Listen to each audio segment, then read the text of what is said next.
Hello hello students. आज मैं आपके लिए लेके आया हूँ इकोनॉमिक्स का चैप्टर 1 ग्राफ्स इन इकोनॉमी, उसका डिटेल्ड रिवीजन। मैंने क्या देखा है बच्चों के अंदर कि इकोनॉमिक्स को जब भी उठाते हैं, बोले सर जब भी मेरे को नींद ना आ रही हो ना, मैं क्या करता हूँ पता है, इकोनॉमिक्स उठा लेता हूँ। जैसे ही पढ़ता हूँ 5 मिनट में इतनी मस्त नींद आती है, पूछो मत। कुछ बच्चों का डाउट होता है कि सर इकोनॉमिक्स पढ़ तो लेता हूँ लेकिन बाद में भूल जाता हूँ। सर इकोनॉमिक्स क्या है, मेरे तो पल्ले ही नहीं पड़ती। अगर आपके साथ भी ये होता हो तो आज का ये वीडियो देखना जरूर। मैं इसमें अंदर कवर करने वाला हूं चैप्टर 1 ग्राफ्स इन इकोनॉमिक्स। आपको डिटेल रिवीजन करवाने वाला हूं, साथ ही साथ ट्रिक्स देने वाला हूं कि कैसे चीज़ों को अंडरस्टैंड किया जाता है और कैसे चीज़ों को याद किया जाता है। ठीक है, तो शुरू करते हैं हमारे ये वीडियो। लेके प्रभु का नाम, जय श्री राम। तो वीडियो को अंत तक जरूर देखना ताकि बहुत मजा आएगा, आई गारंटी यू। और ये चैप्टर आपका एकदम क्या होने वाला है, इंटरेस्टिंग होने वाला है। So let's start the video.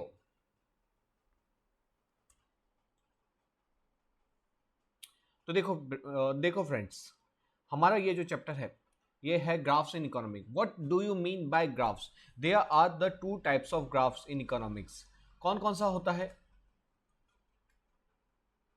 एक होता है डायग्राम और दूसरा होता है ग्राफ्स। अब हम पहले ये देखते हैं कि सर ये डायग्राम का मतलब क्या होता है। डायग्राम का मतलब क्या होता है? डायग्राम पहले डेफिनेशन, इकोनॉमिक्स में आपको याद रखना कि डायग्राम जो भी डेफिनेशन होती है, you must know the definition very well. क्या लिखा हुआ है? A diagram is a representation. क्या है? रिप्रेजेंटेशन। तो डायग्राम रिप्रेजेंट करता है किसको? ऑब्जर्वेबल डेटा को। कैसे? By way of picture. मतलब हमारे जो ऑब्जर्वेबल डेटा है, मतलब जो डेटा है उसको प्रेजेंट करना। और उसको कैसे प्रेजेंट करना? Bye way of picture. अब जैसे आप यहाँ पे देख सकते हो कि per capita income of a country different different year के अंदर कितनी है, तो उसको कैसे रिप्रेजेंट किया हुआ है? Bye way of picture. ठीक है।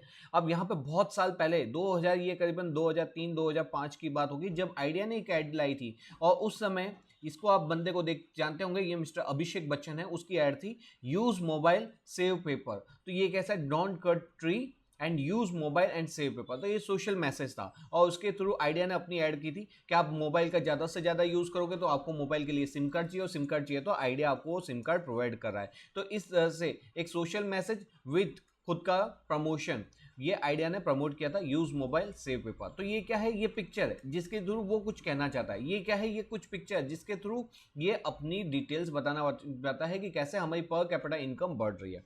तो डायग्राम का मतलब क्या होता है? डायग्राम का मतलब होता है कि जो डेटा होता है, डेटा उसको प्रेजेंट करना, उसको रिप्रेजेंट करना। कैसे? By way of picture. ठीक है, डेफिनेशन अच्छे से याद करना हमेशा। इसके अंदर क्या लगता है? इसके अंदर scales and measurements are use. आपने देखा होगा यहाँ पे स्केल्स लग रही है, यहाँ पे स्केल्स, यहाँ पे मेजरमेंट्स लग रहे हैं। हाँ जी, लग रहे हैं। ठीक है, तो यहाँ पे स्केल्स मेजरमेंट्स यहाँ पे यूज होती है। तो जरूरी नहीं कि हो, हाँ, लेकिन कहीं कहीं जहाँ जैसे यहाँ पे स्केल्स एंड मेजरमेंट लगता है, यहाँ पे नहीं लगता है। ठीक है, तो डिपेंड करता है। तो मगर मोरलेस अगर आप उसको कुछ डेटा वगैरह प्रेजेंट कर दो, वहाँ पे स्केल्स एंड मेजरमेंट्स यूज किया जाता है। अच्छा सर, एक चीज़ बताइए, यहाँ पे आपने ये फोटो देखी है, क्या यहाँ पे फोटो देखने के लिए आपको कोई स्पेशल स्किल की जरूरत पड़ी क्या?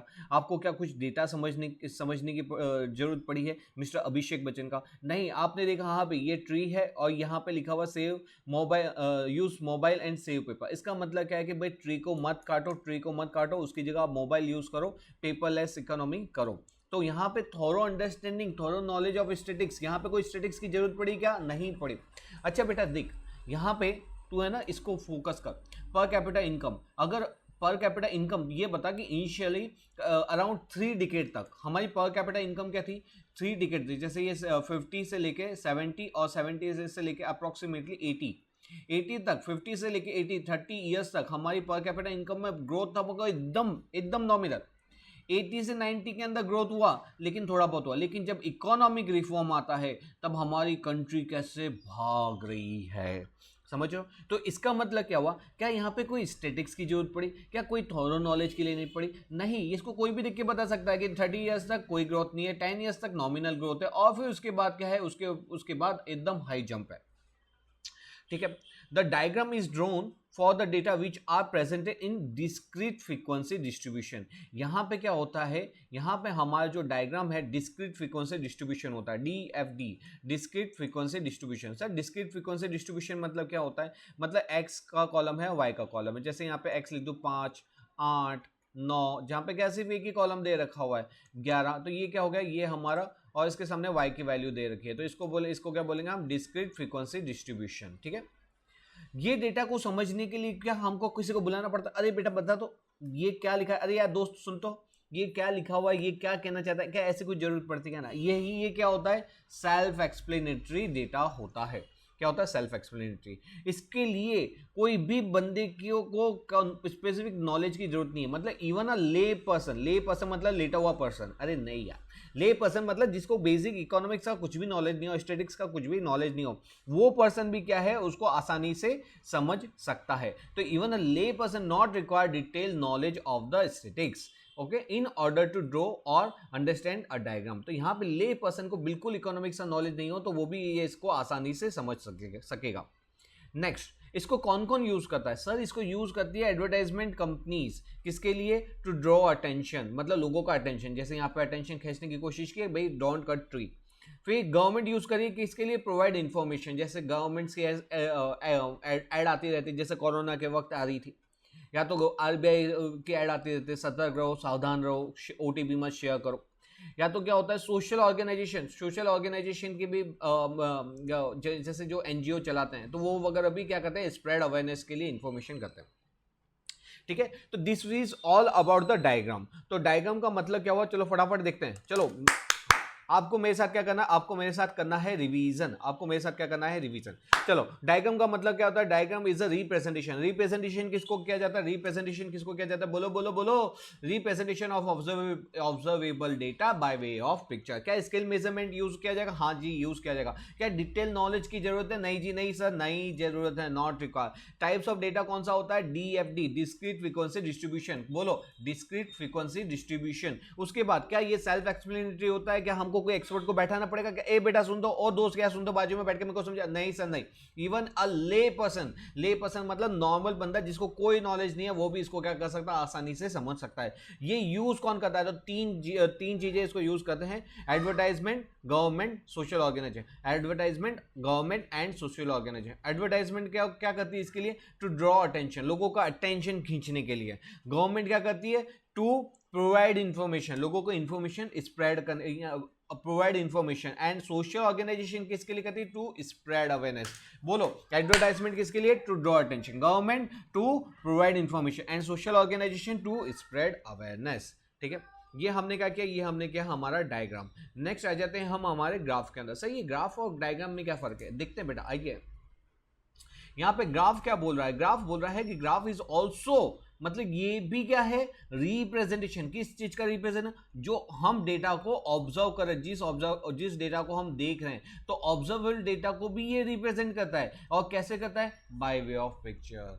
तो सर डायग्राम की डेफिनेशन हो कि ग्राफ की डेफिनेशन हो, दोनों सेम होते हैं। सर दोनों सेम होता है तो वहां पे ऑब्लिक करके लिख दिया होता, उसको अलग अलग दिखाने की क्या जरूरत थी। तो देख बेटा, यहाँ पे कुछ डिफरेंसेस हैं जो अब आएंगे आगे। यहाँ पे क्या बोला है, a graph is a statics is drawn for a statistical information, hence use of statistical tools is made। यहाँ पे क्या यूज किया जाता है, statistical tools यूज किए जाते हैं।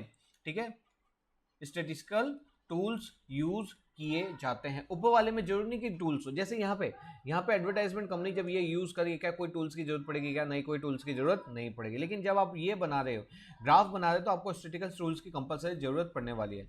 फिर यहाँ पे क्या लिखा हुआ है, graph is drawn for a next, thorough knowledge of the statistics is essential. यहाँ पे क्या है, thorough knowledge of the statistics, क्योंकि स्टैटिस्टिकल टूल यूज किए जा रहे हैं तो यहाँ पे आपको किसकी नॉलेज होनी चाहिए, सिंपल है सर, जब स्टैटिस्टिकल टूल यूज किए जाएंगे तो हमको किसकी जरूरत पड़ेगी, स्टैटिस्टिकल्स टूल्स, स्टैटिस्टिक्स का नॉलेज होना बहुत जरूरी है। ठीक है, तो thorough knowledge of statistics is essential to draw and understand the graph. Okay, क्या सर ये ऑटोमेटिक समझ में आएगा क्या, नहीं नहीं नहीं नहीं, क्योंकि यहाँ पे स्टैटिस्टिकल टूल्स यूज हो रहे हैं, स्टैटिस्टिक्स की जरूरत पड़े तो ये सेल्फ एक्सप्लेनेटरी हो ही नहीं सकता है। It is not self explanatory. Graph are not use for conveying information to general public. ये जनरल पब्लिक के लिए इंफॉर्मेशन नहीं होती है, ये ले पर्सन के लिए इंफॉर्मेशन नहीं होती, ये स्पेसिफिक कैटेगरी ऑफ पर्सन के लिए ही इंफॉर्मेशन शेयर की जाती है, बनाई जाती है। ठीक है। तो this is not self explanatory और ये जनरल पब्लिक मतलब ले पर्सन के लिए नहीं होती। यहाँ पे ग्राफ में क्या यूज किया जाता है, continuous frequency distribution, continuous frequency distribution, continuous frequency distribution. Continuous का मतलब सर क्या हुआ, 10 से 20, 21 से 30, 31 से 40, इस तरह से क्या होगा आपका कंटिन्यूअस फ्रीक्वेंसी डिस्ट्रीब्यूशन होता रहेगा, ठीक है। It is drawn for other type of complex या तो अनक्लियर, यहाँ पे जो इंफॉर्मेशन होती है वो कैसी होती है, कॉम्प्लेक्स होती है सर, और क्या होती है, अनक्लियर इंफॉर्मेशन होती है, अनक्लियर स्टैटिक इंफॉर्मेशन होती है, ठीक है। Graphs are use for by researchers and educationist. तो यहां पे कौन इसको यूज कर रहा है, रिसर्चर्स यूज कर रहा है या तो एजुकेशनिस्ट यूज कर रहा है, ठीक है। Graph can extend over one और मोर ऑफ द 4 क्वाड्रेंट। तो ये 4 क्वाड्रेंट जो होते हैं हमारे, वो कहीं पे भी इसका ग्राफ क्या होता है, यहां से भी शुरू हो सकता है, यहां से भी हो सकता है, तो ये 4 क्वाड्रेंट में कहीं से भी यूज हो सकता है। A graph is generally drawn on a graph paper. यहाँ पे हमको किसकी जरूरत पड़ती है, ग्राफ पेपर की जरूरत पड़ती है। ओके बच्चों, चलो शुरू करते हैं वापस से। ग्राफ का मतलब क्या होता है, ग्राफ का रिप्रेजेंटेशन, रिप्रेजेंटेशन किस चीज को, ऑब्जर्वेबल डेटा, कैसे, बाय वे ऑफ पिक्चर। यहाँ पे क्या यूज करने की जरूरत पड़ेगी, scales and measurements are use. यहाँ पे क्या यूज किया जाता है, scales and measurements are use. क्या detail knowledge of statistics require, हाँ जी चाहिए ही चाहिए। क्या टाइप्स ऑफ डेटा, इसके अंदर कौन सा होगा, continuous frequency distribution, CFD, continuous frequency distribution, CFD, continuous frequency distribution. क्या ये सेल्फ एक्सप्लेनेटरी होता है, नहीं सर नहीं होता, क्योंकि यहाँ पे स्टैटिस्टिक्स टूल्स की जरूरत पड़ती है, इसलिए सेल्फ एक्सप्लेनेटरी हो ही नहीं सकता है। यूज बाय कौन करता है, इसको यूज करता है रिसर्चर्स एंड एजुकेशनिस्ट, ठीक है। यूज कौन करता है, रिसर्चर्स एंड एजुकेशनिस्ट। याद होते जा रहा है ना, ठीक है, कंसेप्ट भी समझते जा रहे हैं और उसको हम साथ साथ क्या करते जा रहे हैं, याद भी करते जा रहे हैं। तो चलो अब फटाफट एक बार दोनों का हम डिफरेंस देख लेते हैं, दोनों के अंदर क्या डिफरेंस है। पहला हमने क्या देखा, डायग्राम, और दूसरा हमने देखा ग्राफ। ये छोटा सा मैंने डिफरेंस बना रखा हुआ है। और स्केल से मेजरमेंट क्या दोनों में यूज होते हैं, हाँ जी स्केल से मेजरमेंट दोनों यूज होते हैं। क्या डिटेल नॉलेज ऑफ स्टैटिस्टिक्स की जरूरत है, नहीं सर। जब हम डायग्राम बनाएंगे तो हमको यहाँ पे डिटेल नॉलेज ऑफ स्टैटिस्टिक्स की जरूरत नहीं है। लेकिन सर हम जब ग्राफ बनाएंगे तो यहाँ पे स्टैटिस्टिक्स टूल्स की जरूरत, मतलब स्टैटिस्टिक्स की नॉलेज हमको होनी चाहिए।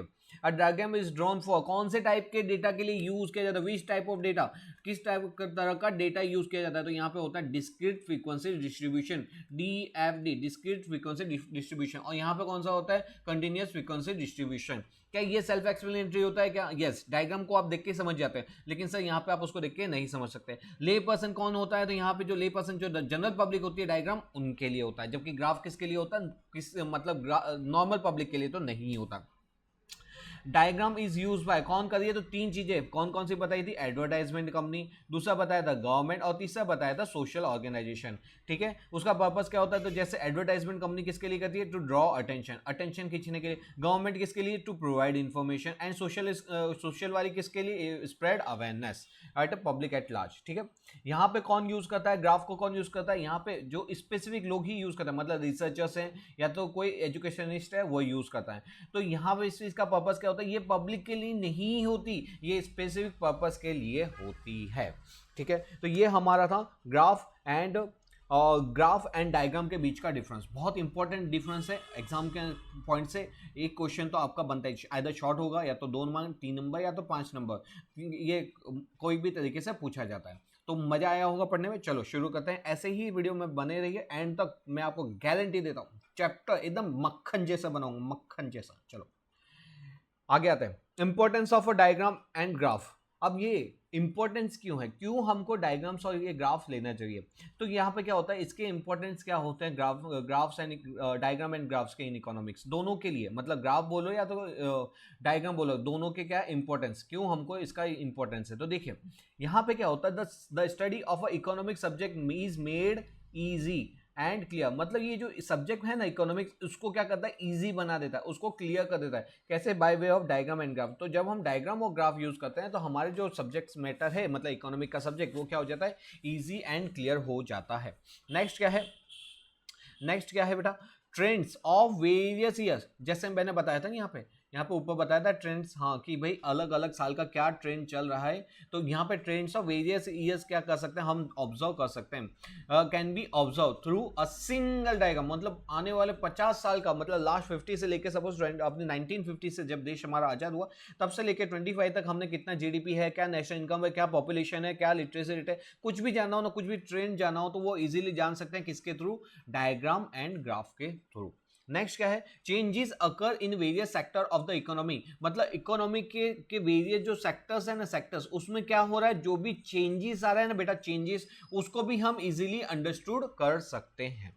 ठीक है, next a comparison can be drone, हम क्या कर सकते हैं, कंपेयर कर सकते हैं चीजों को, कंपेयर मतलब कौन कौन से ग्रुप के अंदर, क्लासेस के अंदर, रीजन के अंदर, सेक्टर के अंदर। ठीक है, तो different groups, group of area, rural जैसे अर्बन ग्रुप, अर्बन जैसे रीजन के अंदर रूरल अर्बन हो गया, ग्रुप्स के अंदर सपोज की रिच क्लास पुअर क्लास, तो ग्रुप हो गया, क्लासेस हो गया, सेक्टर्स डिफरेंट जैसे एग्रीकल्चर सेक्टर, इंडस्ट्री सेक्टर क्या ग्रोथ है, तो उसका कंपैरिजन भी हम क्या कर सकते हैं, इजीली ड्रॉ कर सकते हैं। यहाँ पे टाइम एंड एफर्ट यहाँ पे क्या हो जाता है हमारा, इजी हो जाता है, मतलब कि कोई चीज को आप उसको थियोरेटिकली प्रेजेंट करो और कोई चीज को, वही चीज को आप क्या करो, आप डायग्राम के अंदर प्रेजेंट करो, तो वो क्या होता है, उसके अंदर एफर्ट हमारे इजी हो जाते हैं कि आप इजीली उसको एक्सप्लेन कर पाते हो। फिर डिफिकल्ट प्रिंसिपल्स ऑफ इकोनॉमी, जो डिफिकल्ट प्रिंसिपल्स होते हैं ना, कि जिस चीज को अंडरस्टैंड करने में बहुत प्रॉब्लम होती है, उसको हम क्या करते हैं, इजीली अंडरस्टैंड कर पाते हैं, कैसे, with the help of diagram and graph. ठीक है, जैसे कि सर देखिए, जैसे कि क्या है, ये मैंने डिमांड का अपने चैप्टर पढ़ा होगा 11th के अंदर। अब ये डिमांड का डायग्राम है। अब क्या है कि जब प्राइस हाई होती है तो यहाँ पे प्राइस क्या है, P3 P2 और ये P1, यहाँ पे Q1 Q2 और Q3। जब प्राइस क्या होती है, कम होती है, तो देख बेटा यहाँ पे जब प्राइस क्या होती है, कम होती है, तो डिमांड ज़्यादा होती है। जैसे जैसे प्राइस बढ़ने लगती है वैसे वैसे डिमांड क्या होती है, कम होने लगती है। मतलब प्राइस और डिमांड के बीच में कैसा रिलेशन है, इनवर्स रिलेशन। अब इस चीज़ को अगर थियोरेटिकली लिखा और इस चीज़ को क्या लिखा हुआ है, प्रैक्टिकली लिखा हुआ, तो आप क्या करते हैं, इजीली इसमें समझ सकते हैं कि सर जब P3 होगी तो हमारी डिमांड क्या होगी, बहुत कम होगी, लेकिन वहीं पे प्राइस घट के P1 हो जाएगी तो हमारी डिमांड Q3 हो जाएगी। तो ये क्या हो जाए, जो डिफिकल्ट प्रिंसिपल्स है ना, उसको हम इजीली एक्सप्लेन कर सकते हैं, अंडरस्टैंड कर सकते हैं बाय वे ऑफ डायग्राम। मतलब एग्जांपल क्या है, डिमांड का curve, supply curve, price elasticity, ये सब हमने कर्व पढ़े थे 11th के अंदर। उसको इजी वे में एक्सप्लेन किया जाता है बाय वे ऑफ पिक्चर। ठीक है, चलो तो ये क्या है हमारे इंपॉर्टेंस ऑफ डायग्राम। चलो इसको हम फटाफट याद करते हैं। चलो फटाफट मेरे साथ बोलते जाना। डिफिकल्ट एंड कॉम्प्लिकेटेड सब्जेक्ट जो होते हैं वो मेड इजी। तो डिफिकल्ट एंड कॉम्प्लिकेटेड सब्जेक्ट मतलब जैसे इकोनॉमी का सब्जेक्ट है वो इजी बन जाता है। Trends of various year can be observe through single diagram. तो बहुत सारे अलग अलग क्या पूरे वेरियस ट्रेंड्स चल रहा है अलग अलग पूरे सालों का, वेरियस ईयर्स का, उसको हम इजीली अंडरस्टैंड कर पाते हैं। Changes in various sectors of economy, तो अलग अलग सेक्टर्स ऑफ इकोनॉमी के अंदर इंडस्ट्रियल सेक्टर, फिर हमारा गोल्ड सेक्टर हुआ या तो टर्शियरी सेक्टर हुआ, सर्विस सेक्टर हुआ, तो उसके अंदर क्या चेंजेस हो रहा है उसको भी हम इजीली अंडरस्टैंड कर सकते हैं। कंपैरिजन कर सकते हैं जैसे किसके बीच में, ग्राफ्स के बीच में, ग्रुप्स के बीच में, क्लास ऑफ पर्सन के, रीजन के, सेक्टर के, टाइम पीरियड के अंदर, डिफरेंट टाइम पीरियड के अंदर क्या क्या हम मतलब उसमें चेंजेस हुए उसका कंपैरिजन ड्रॉ कर सकते हैं। देन है saving of time and effort. यहाँ पे क्या करते हैं, यहाँ पे जो प्रेजेंटर है उसका भी इजीली वो प्रेजेंट कर सकता है और जो रीडर है उसको भी इजीली अंडरस्टैंड कर सकता है। तो दोनों का टाइम कम होता है, मतलब एक जो समझा रहा है आपको कंसेप्ट उसका भी टाइम बचता है और जो समझ रहा है उसको इजीली समझ आ रहा है इसलिए उसका भी टाइम बच रहा है। मतलब क्या है, जैसे मैंने आपको यहाँ पे शॉर्ट में बता दिया, तो यहाँ पे शॉर्ट में बताने से जो डिटेल जो कॉम्प्लिकेटेड सब्जेक्ट था वो मैंने आपको इजीली प्रेजेंट किया और आपको समझने में भी आसानी हो रही है, तो आप इजीली समझ भी पा रहे हो, तो आपका भी टाइम एंड एफर्ट क्या हो रहा है, बच रहा है। Next, the difficult principle of economy को क्या करते हैं हम इजी कर देते हैं, तो अंडरस्टैंड हो जाता है bye way of graphs and diagrams. ठीक है बेटा, ये था क्या इंपॉर्टेंस, क्यों हमको डायग्राम और ग्राफ को यूज करना चाहिए, क्यों हमको डायग्राम एंड ग्राफ को यूज करना चाहिए। तो क्यों करना चाहिए, चीजों को कॉम्प्लिकेटेड सब्जेक्ट को इजी बनाने के लिए, ट्रेंड जानने के लिए, वेरियस सेक्टर्स में क्या क्या चेंजेस हो रहे हैं उसको जानने के लिए, कंपेरिजन करने के लिए, सेविंग और टाइम एफर्ट दोनों का बचेगा, किसका, रीडर का भी एंड जो एक्सप्लेन कर रहा है उसका भी और जो अंडरस्टैंड कर रहा है उसका भी, and difficult principle of economy को हम इजीली अंडरस्टैंड कर पाते हैं। ठीक बेटा, अब एस्पेक्ट टू बी, ये तो हमने देख लिया कि इंपॉर्टेंस क्या थी, लेकिन अब जब भी आप डायग्राम और ग्राफ बनाते हो तो उसमें आपको कौन सी चीजों को ध्यान रखना है। Aspect to be consider while drawing a diagram. तो यहाँ पे क्या होता है, आपको यही है राइट चॉइस बेबी, मतलब आपको चॉइस का ध्यान रखना है, किस प्रकार का डायग्राम लेना है। अब हम आगे पढ़ने वाले डायग्राम्स और ग्राफ कौन कौन से प्रकार के होते हैं, थोड़ी सी झलक आपने 11th के अंदर देखी होगी।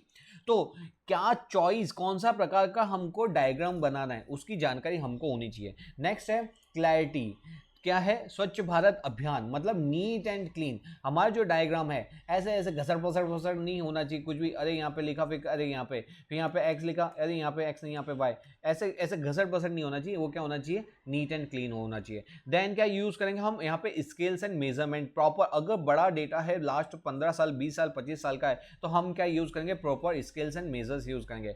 फिर हम क्या बताएंगे, रिप्रेजेंटेशन ऑफ एक्सिस, मतलब कि भाई एक्स एक्सिस पे क्या बताना है एंड वाई एक्सिस पे क्या बताना है, उस चीज को हम यहाँ पे क्या करेंगे, रिप्रेजेंट की ये एक्स एक्सिस पे हमारा क्या डेटा है और वाई एक्सिस पे कौन सा डेटा है। Then the data table and the source of data. Data table मतलब क्या होता है कि सपोज मैं बता रहा हूँ कि वेरियस इनकम, जैसे 1950 के अंदर पर कैपिटा इनकम मेरी मतलब इंडिया की कितनी थी, per capita income of a country,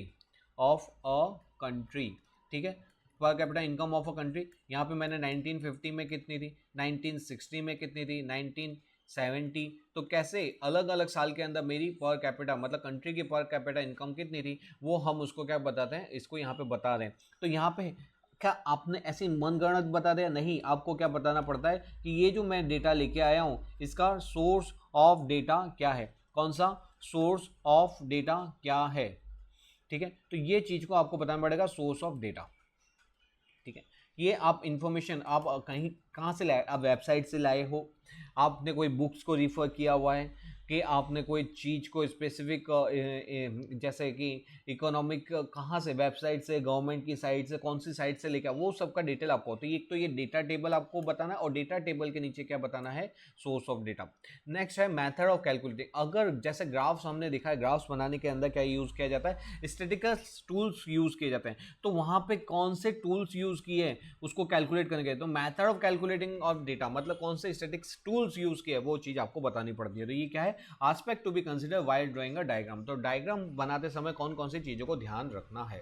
चलो अब इसका फटाफट एक क्विक रिवीजन कर लेते हैं। एस्पेक्ट टू बी कंसीडर, आपको क्या बताना पड़ेगा, choice of a right diagram की आपको पहला यही है right choice baby, choose the right diagram. आपको सही से करेक्ट डायग्राम यूज करना पड़ेगा। डायग्राम कैसा होना चाहिए, नीट एंड क्लीन होना चाहिए। देन आपको क्या यूज करना पड़ेगा, प्रॉपर स्केल मेजरमेंट यूज करने पड़ेंगे सर जी।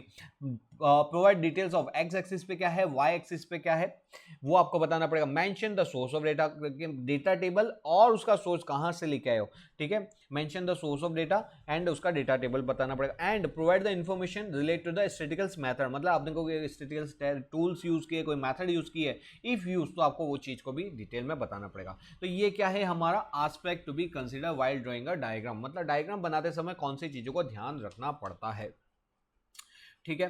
तो देखो बेटा, हमने क्या किया, हमने क्या डायग्राम के बारे में, फिर हमने क्या इंपॉर्टेंस डायग्राम अंडरस्टैंड किया, फिर हमने दूसरा क्या ग्राफ्स, फिर उनका डिफरेंस देखा, फिर हमने देखा कि क्या इंपॉर्टेंस है ऑफ डायग्राम एंड ग्राफ का, फिर हमने क्या किया, aspect to be consider while drawing a diagram, ठीक है। मजा आ रहा है ना, यस। चलो अब मजा आ रहा है तो एक चीज करना है, आप कमेंट में लिख दे सब मजा आ रहा है, मस्त मक्खन जैसा चल रहा है, लिख दीजिए।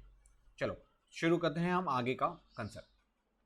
टाइप्स ऑफ डायग्राम, बेटा कितनी बार क्या होता है, ये 1 मार्क्स के अंदर पूछा जाता है कि what write down the types of diagram. जब आपको टाइप्स ऑफ डायग्राम पूछेगा तो आपको ये बताने हैं पांचों। देखो आपका कौन सा आएगा, line diagram, bar diagram, pie diagram. Line diagram, bar diagram, pie diagram. उसके अलावा 2 हैं पिक्टोग्राम एंड स्कैटर। मैंने उसके अलावा क्यों बोले, क्योंकि ये जो दोनों हैं ये हमारे सिलेबस में नहीं है। सर सिलेबस में नहीं है तो लिखने की क्या जरूरत है, अरे बेटा अगर 1 नंबर में आ रहा है तो आपको ये भी बता देना है, ठीक है। तो इस चीज को हम पढ़ेंगे डिटेल के अंदर अभी, line diagram, bar diagram, pie diagram. और इसको खाली हमको अगर टाइप्स ऑफ डायग्राम पूछता है तो वहां पे खाली बताना है पिक्टोग्राम एंड स्कैटर डायग्राम भी डायग्राम का पार्ट होते हैं। ओके सॉरी, एक और बच गया सर्कल डायग्राम। तो टोटल कितने हैं, टोटल ये है 6 में से 3 कौन से हैं, 3 है लाइन, बार एंड पाई। वो हमारा कोर्स के अंदर है, और फिर pictogram, scatter and circle diagram, वो बाकी के 3 ये कोर्स के अंदर नहीं है और ये कोर्स के अंदर है, लेकिन अगर टाइप्स ऑफ डायग्राम पूछा है तो आपको 6 के 6 बताने। ठीक सर, ओके। नेक्स्ट आ जाते बेटा, यहाँ पे क्या दे रखा है, टाइम बेस्ड लाइन डायग्राम। तो ये आ गया लाइन डायग्राम। मैंने बताया था आपको कि लाइन डायग्राम 3 प्रकार के डायग्राम हम पढ़ने वाले हैं। पहला क्या है, और टाइम बेस्ड लाइन डायग्राम है। अब ये लाइन डायग्राम क्या होता है, लाइन डायग्राम का मतलब क्या होता है, time based line diagram is a diagram in which picture which shows. यहाँ पे क्या होता है, अब है ना, ये डेफिनेशन को आराम से पढ़ता है, डेफिनेशन सबसे इंपॉर्टेंट होती है। तो क्या लिखा है, time based line diagram is the diagram. पहले ये जो डायग्राम है, ये एक डायग्राम है जो क्या है, इन विच द पिक्चर, ये diagram is nothing but a picture. Picture क्या बता रहा है, द शेप और स्लोप। किस चीज को बता रहा है, शेप या तो स्लोप। ये देखो, ये शेप या तो उसका स्लोप, कि इसका स्लोप कैसा है, कि शुरू में क्या हुआ, ये राइज इन प्रोडक्शन, उसके बाद क्या हुआ, वो कांस्टेंट हुआ, और उसके बाद क्या हुआ, यहाँ पे प्रोडक्शन डाउन जाने लगा। या तो क्या है, विद द, ये हमारा कंपनी का सेल्स है, ये क्या बता रहा है, शेप क्या बता रहा है कि अपवर्ड ट्रेंड है। फिर यहाँ पे क्या है कि कंपनी का ट्रेंड का डाउनवर्ड ट्रेंड है। सपोज ये सेल्स का डेटा है, तो धीमे धीमे ईयर के साथ कंपनी का सेल्स, यहाँ पे सेल्स है और यहाँ पे टाइम पीरियड, धीमे धीमे कंपनी का सेल्स क्या होगा, कम होतेगा कम होतेगा कम होतेगा, या तो कंपनी क्या हो गई, धीमे धीमे ग्रो होती गई। ठीक है, तो यहाँ पे क्या है, यहाँ पे शेप और स्लोप। तो पिक्चर जो शेप और स्लोप को बताता है of a relationship between 2 variable. तो यहाँ पे 2 वेरिएबल कौन सा, एक वेरिएबल आ गया हमारा टाइम और दूसरा आ गया हमारा सेल्स। तो जब क्या कहता है, कोई पिक्चर जो शेप और स्लोप को बताए बिटवीन द 2 वेरिएबल, उस चीज को हम क्या बोलते हैं, time based line diagram, time based line diagram. ठीक है, ओके सब। तो line diagram is a representation of self explanatory trend of variable. तो ये क्या होता है, ये एक self explanatory trend of a variable होता है। एग्जांपल क्या होता है, size of population in different time period, या तो रेट ऑफ इन्फ्लेशन। यहाँ पे देखो एक चीज को समझना है, जैसे population in different time period, inflation in various years. मतलब एक चीज तो फिक्स है, एक होगा टाइम पीरियड और दूसरा वेरिएबल क्या होगा, वो दूसरा कोई भी हो सकता है, लेकिन एक वेरिएबल तो फिक्स है, फिक्स है, फिक्स है। कौन सा, टाइम या तो ईयर, ये आपका क्या रहने वाला है, ये आपका फिक्स रहने वाला है। दूसरा जो है वो पॉपुलेशन भी हो सकता है, इन्फ्लेशन हो सकता है, या तो लिटरेसी रेट भी हो सकता है, मतलब कुछ भी हो सकता है। ठीक है, तो ये क्या होगा, जैसे यहाँ पे लिटरेसी की जगह आप सेल्स एंड क्या ले लो, सेल्स एंड टाइम ले लो। ठीक है, या तो जैसे कि मेरे number of employees and in different time period. तो ये क्या होगा, एक तो टाइम होगा, दूसरा वेरिएबल क्या हो सकता है, वो कुछ भी हो सकता है। तो जब हम क्या करते हैं, जब हम एक पिक्चर बनाते हैं जिसके अंदर हम 2 वेरिएबल का शेप या तो स्लोप फाइंड आउट करते हैं, तो उस चीज को क्या बोलते हैं, टाइम बेस्ड लाइन डायग्राम बोलते हैं।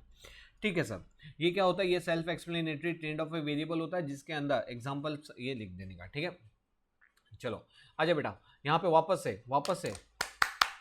से एक बार फटाफट देखते हैं। डेफिनेशन क्या थी, डेफिनेशन थी कि पिक्चर जो क्या बताएगा, जो बताएगा shape and slope of a relationship किसके बीच में, बिटवीन द 2 वेरिएबल। मतलब 2 वेरिएबल के अंदर शेप या तो उसका स्लोप जो बताता है, वैसी डायग्राम को हम क्या बोलते हैं, वैसी पिक्चर को हम क्या बोलते हैं, वैसी पिक्चर को बोलते हैं डायग्राम। ठीक है, तो डायग्राम का मतलब क्या है, डायग्राम सॉरी ऐसी ये हमारा लाइन डायग्राम। तो ये टाइम बेस्ड लाइन डायग्राम का मतलब क्या है, एक डायग्राम जो पिक्चर के फॉर्म में बताया जाता है, जो किस चीज को बताता है, शेप या तो स्लोप ऑफ अ रिलेशन किस चीज का, बिटवीन 2 वेरिएबल। तो उसको क्या बोलते हैं हम, टाइम बेस्ड लाइन डायग्राम। एक क्या होगा, एक डिपेंडेंट वेरिएबल, एक इंडिपेंडेंट वेरिएबल।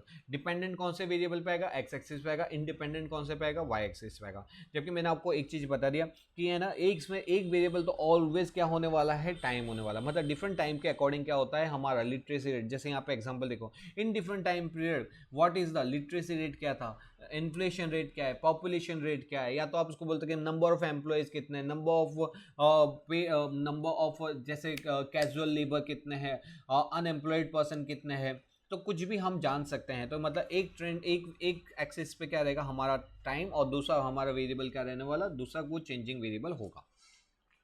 तो इस चीज को हम क्या बोलते हैं, टाइम बेस्ड लाइन डायग्राम। बस लाइन डायग्राम के ऊपर इतना सही था। अगर छोटा सा क्वेश्चन पूछना है 2 नंबर का, तो टाइम बेस्ड लाइन डायग्राम को पूछ सकता है। आपको डेफिनेशन को अच्छे से याद कर लेना है। ठीक है, चलो अब नेक्स्ट वाले डायग्राम के ऊपर आया। नेक्स्ट वाला डायग्राम कौन सा है हमारा, नेक्स्ट वाला डायग्राम है बार डायग्राम। बार बार दिन ये आए, बार बार दिन ये आए। चलो आ जाओ बेटा, कौन सा आ रहा है, bar and types of bar diagram. ठीक है। अब बार के अंदर क्या होता है, बार के अंदर आपने देखा होगा, आपने पहले इसको बनाया होगा, आप जब 9 के अंदर थे, ये हमारे बार्स होते हैं, एक बार बार बार बार। अगर मैं इसके बार की अगर बात करूँ तो बार के अंदर हमारे 3 प्रकार के बार हम पढ़ने वाले हैं। और आप इसको अगर ध्यान से देखोगे तो यहाँ पे देखिए बेटा, जैसे ये है, यहाँ पे जब एक ही डेटा है, जैसे number of worker and year, तो अलग अलग साल के अंदर हमारे कितने वर्कर थे, तो 2001 में हमारे 40 थे, 80, 20, मतलब क्या धीमे धीमे क्या हुआ राइज होते जाए। तो यहाँ पे हमने instead of making a line diagram, हम अगर इसको टाइम बेस्ड लाइन डायग्राम में बताते हैं तो ऐसे बताते हैं, ठीक है। तो हम उसको लाइन डायग्राम का यूज़ ना करके कौन सा यूज़ करें, बार यूज़ करें। बार का मतलब ये एक हम ऐसा बार बनाते हैं। ये बार के अंदर कौन कौन सी चीज़ें ध्यान रखनी है कि आप जब भी एक्स एक्सिस पे हमने क्या बताया, देखो ये है ना, हमने पीछे बढ़ा aspect to be consider while drawing a diagram, तो एक्स एक्सिस पे क्या बना रहे, वाई एक्सिस पे क्या बता रहे वो आपको बताना है। दूसरी चीज़ क्या होती है, यहाँ पे आप क्या होगा, यहाँ पे proper scales and measurements use किया हुआ है, हाँ यूज़ किया हुआ है। बार के अंदर क्या ध्यान रखना है कि देखो जब भी आप बार बनाओगे ना, तो उसकी लेंथ, जैसे ये 40 है तो 40 पे आके अटक जाना चाहिए, ये 80 है तो यहाँ पे 80 पे आके क्या हो जाएगा, रुक जाएगा। यहाँ पे 120 है तो 120। आई होप आपको क्लियर हो रहा है कि बार क्या होना चाहिए 120, और आप उसको ऊपर जाके यूँ खींचो तो चलेगा क्या, नहीं। ये 240 है, उसको आप यहाँ पे रोक दोगे, यहाँ पे 240 तो चलेगा क्या, नहीं। तो यहाँ पे proper scales and measurement use किए जाने। इसको हम क्या बोलते हैं, जब हम एक वेरिएबल और एक टाइम वेरिएबल लेते हैं तो उसको क्या बोलते हैं, हम उसको बोलते हैं सिंपल बार डायग्राम। क्या बोलते हैं, सिंपल बार डायग्राम। तो देखो बेटा यहाँ पे क्या लिखा हुआ है, the bar diagram shows the distribution of a value of a variable in various component. तो बार डायग्राम क्या बताता है, डिस्ट्रीब्यूशन ऑफ अ वैल्यू को डिस्ट्रीब्यूशन करना of a variable in a various component. For example जैसे कि क्या है, अगर आप एक ही चीज को कंसिडर करें, जैसे literacy rate in a various year, ठीक है। लेकिन अगर आप एक से ज्यादा वेरिएबल ले सकते हैं, हाँ सर, जैसे लिटरेसी रेट किसका, मेल एंड फीमेल्स, ठीक है, female and male in a particular year. तो यहाँ पे आप देखोगे, यहाँ पे लिटरेसी रेट, लेकिन इसके सब वेरिएबल कौन सा है, फीमेल एंड मेल्स। तो यहाँ पे जब आप दो चीज को ले रहे हो तो आपको 2 बार बनेंगे, तो ये हमारे 2 बार बनेगा। जैसे कि टोटल सेल्स कितना हुआ है चॉकलेट का सेल्स, तो वो यहाँ पे बताया, लेकिन उसके अंदर फीमेल का flavour prefer by the gender, तो यहाँ पे जो मेल और फीमेल, ठीक है, चॉकलेट का फ्लेवर कितना मेल फीमेल प्रीफर करिए, स्ट्रॉबेरी कितना पसंद है एंड वैनिला कितना पसंद है। अब इसके अंदर यहाँ पे क्या है, इसकी सब कैटेगरी क्या करी, male female male female male female.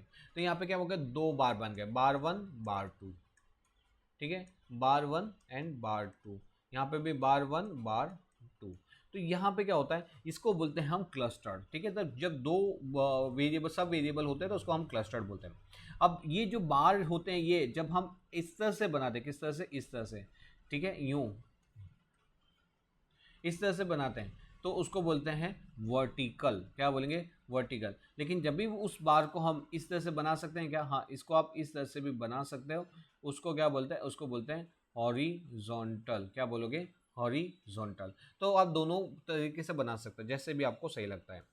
A separate bar is drawn for each section or time period and the height and the length of a bar indicate the value of that section। मतलब क्या, हर एक चीज के लिए, हर एक section के लिए हम क्या बनाएंगे, सेपरेट बार बनाएंगे, और टाइम पीरियड एंड हाइट और लेंथ क्या होगी, उसको रिप्रेजेंट, जैसे इसकी हाइट रिप्रेजेंट करती है कि ये कितने की, इसकी यहाँ पे कितने नंबर ऑफ वर्कर थे, 40 थे, इसकी हाइट क्या रिप्रेजेंट करी, यहाँ पे कितने थे, 80 थे, तो उतना ही बार बनता है, ठीक है। यहाँ पे इसने पूरा कॉन्सो दे रखा, हम एक एक चीज को यहाँ पे डिटेल में पढ़ते हैं। पहला वाला आ रहा है सिंपल बार। सिंपल बार मतलब ये नाम ही सजेस्ट कर रहा है, ये कैसा है, एकदम ही सिंपल है। सिंपल का मतलब क्या हुआ, it represent the value of one variable. यहाँ पे क्या होगा, one variable over a base, मतलब एक बेस होगा, यहाँ पे एक बेस, मतलब हमारा बेस हो गया टाइम, उसके ऊपर क्या होगा, एक हमारा क्या होगा, वेरिएबल, ठीक है, सेज रीजन और द ईयर। तो ये बेस क्या हो गया, हमारा रीजन हो गया या तो ईयर्स हो गया, और दूसरा एक वेरिएबल क्या होता है, वो दूसरा एक क्या होगा, एक वेरिएबल होगा, only one variable over a base, ठीक है। नेक्स्ट आता है हमारा क्लस्टर्ड। क्लस्टर्ड के अंदर क्या होता है, तो देखिए एक बार है ना, एक एक यहाँ पे आप वापस से इसको मैंने एक्सप्लेन किया है चार्ट फॉर्म में, आपको इजीली अंडरस्टैंड हो। सिंपल बार का मतलब क्या, represent the value of one variable over a base, मतलब कि एक वेरिएबल एक बेस। जैसे कि क्या, एक डिपेंडेंट वेरिएबल होगा, एक क्या होगा डिपेंडेंट वेरिएबल, वो उसको हम क्या बोलेंगे, बेस बोलेंगे, या तो ईयर्स या तो रीजन बोलेंगे। दूसरा क्या होगा इंडिपेंडेंट, वो क्या होगा value of that one variable, मतलब वो वैल्यू को सजेस्ट करेगा। जो बेस होगा वो मेरा ईयर को सजेस्ट कर रहा है, और जो इंडिपेंडेंट है वो value, sales, number of worker, literacy rate, ठीक है, तो वो किसको सजेस्ट करेगा, न्यूमेरिकल फॉर्म को, ठीक है, इंडिपेंडेंट वेरिएबल, ठीक है। ओके, नेक्स्ट आते हैं यहाँ पे क्लस्टर्ड बार डायग्राम। क्लस्टर्ड बार डायग्राम क्या होता है, जब क्या होगा वैल्यू वेरिएबल क्या हो जाएंगे एक से ज्यादा। तो यहाँ पे क्या लिखा हुआ है कि value of the common variable and over the common base are given for more than one section of a related parameter। यहाँ पे जो values होंगे ना वो क्या दे रखे, more than one section का दिया होगा। hence we get the clustered bar for the same variable over the various base value। for example literacy rate of a female and male और फॉर वन टाइम, मतलब ये जो time period है ये तो क्या है, ये हमारा बेस है, और इसके अंदर कितना लिटरेसी, लेकिन लिटरेसी में भी क्या कर दिया हमने, दो भाग कर दिए, मेल एंड फीमेल, समझे। देखो यहाँ पे, तो यहाँ पे क्या होगा, एक होता है डिपेंडेंट वेरिएबल, ठीक है, और यहाँ क्लस्टर्ड के अंदर क्या होगा, एक होगा डिपेंडेंट वेरिएबल, जो क्या होगा, जो बेस होगा, assuming it is the time period, ठीक है, वो हम एज्यूम कर लेते हैं टाइम पीरियड। दूसरा इंडिपेंडेंट वेरिएबल क्या है, लिटरेसी लेवल, ठीक है। अब ये लिटरेसी लेवल हमने ऊपर देखा था, अगर इसके आगे कोई इन्फॉर्मेशन नहीं है, अगर इसके आगे कोई इन्फॉर्मेशन नहीं है तो वो तो सिंपल हो गया, लेकिन अगर उसको फर्दर कैटेगराइज किया है दो भागों के अंदर, कौन सा, मेल एंड फीमेल, तो जब उसको फर्दर सब कैटेगराइज किया है तो उसके ऊपर से हम जो बार बनाएंगे तो अलग अलग के लिए अलग अलग बार बनाया जाएगा, तो उसको हम क्या बोलेंगे, क्लस्टर्ड। मतलब here the one time period के लिए टू बार्स आर मेड, तो एक टाइम पीरियड के लिए दो अलग अलग बार बनाए जाते हैं, एक मेल का एक फीमेल का। तो यहाँ पे क्या हो गया, वो हो गया clustered bar diagram. I hope आपको क्लियर हुआ होगा, ठीक है।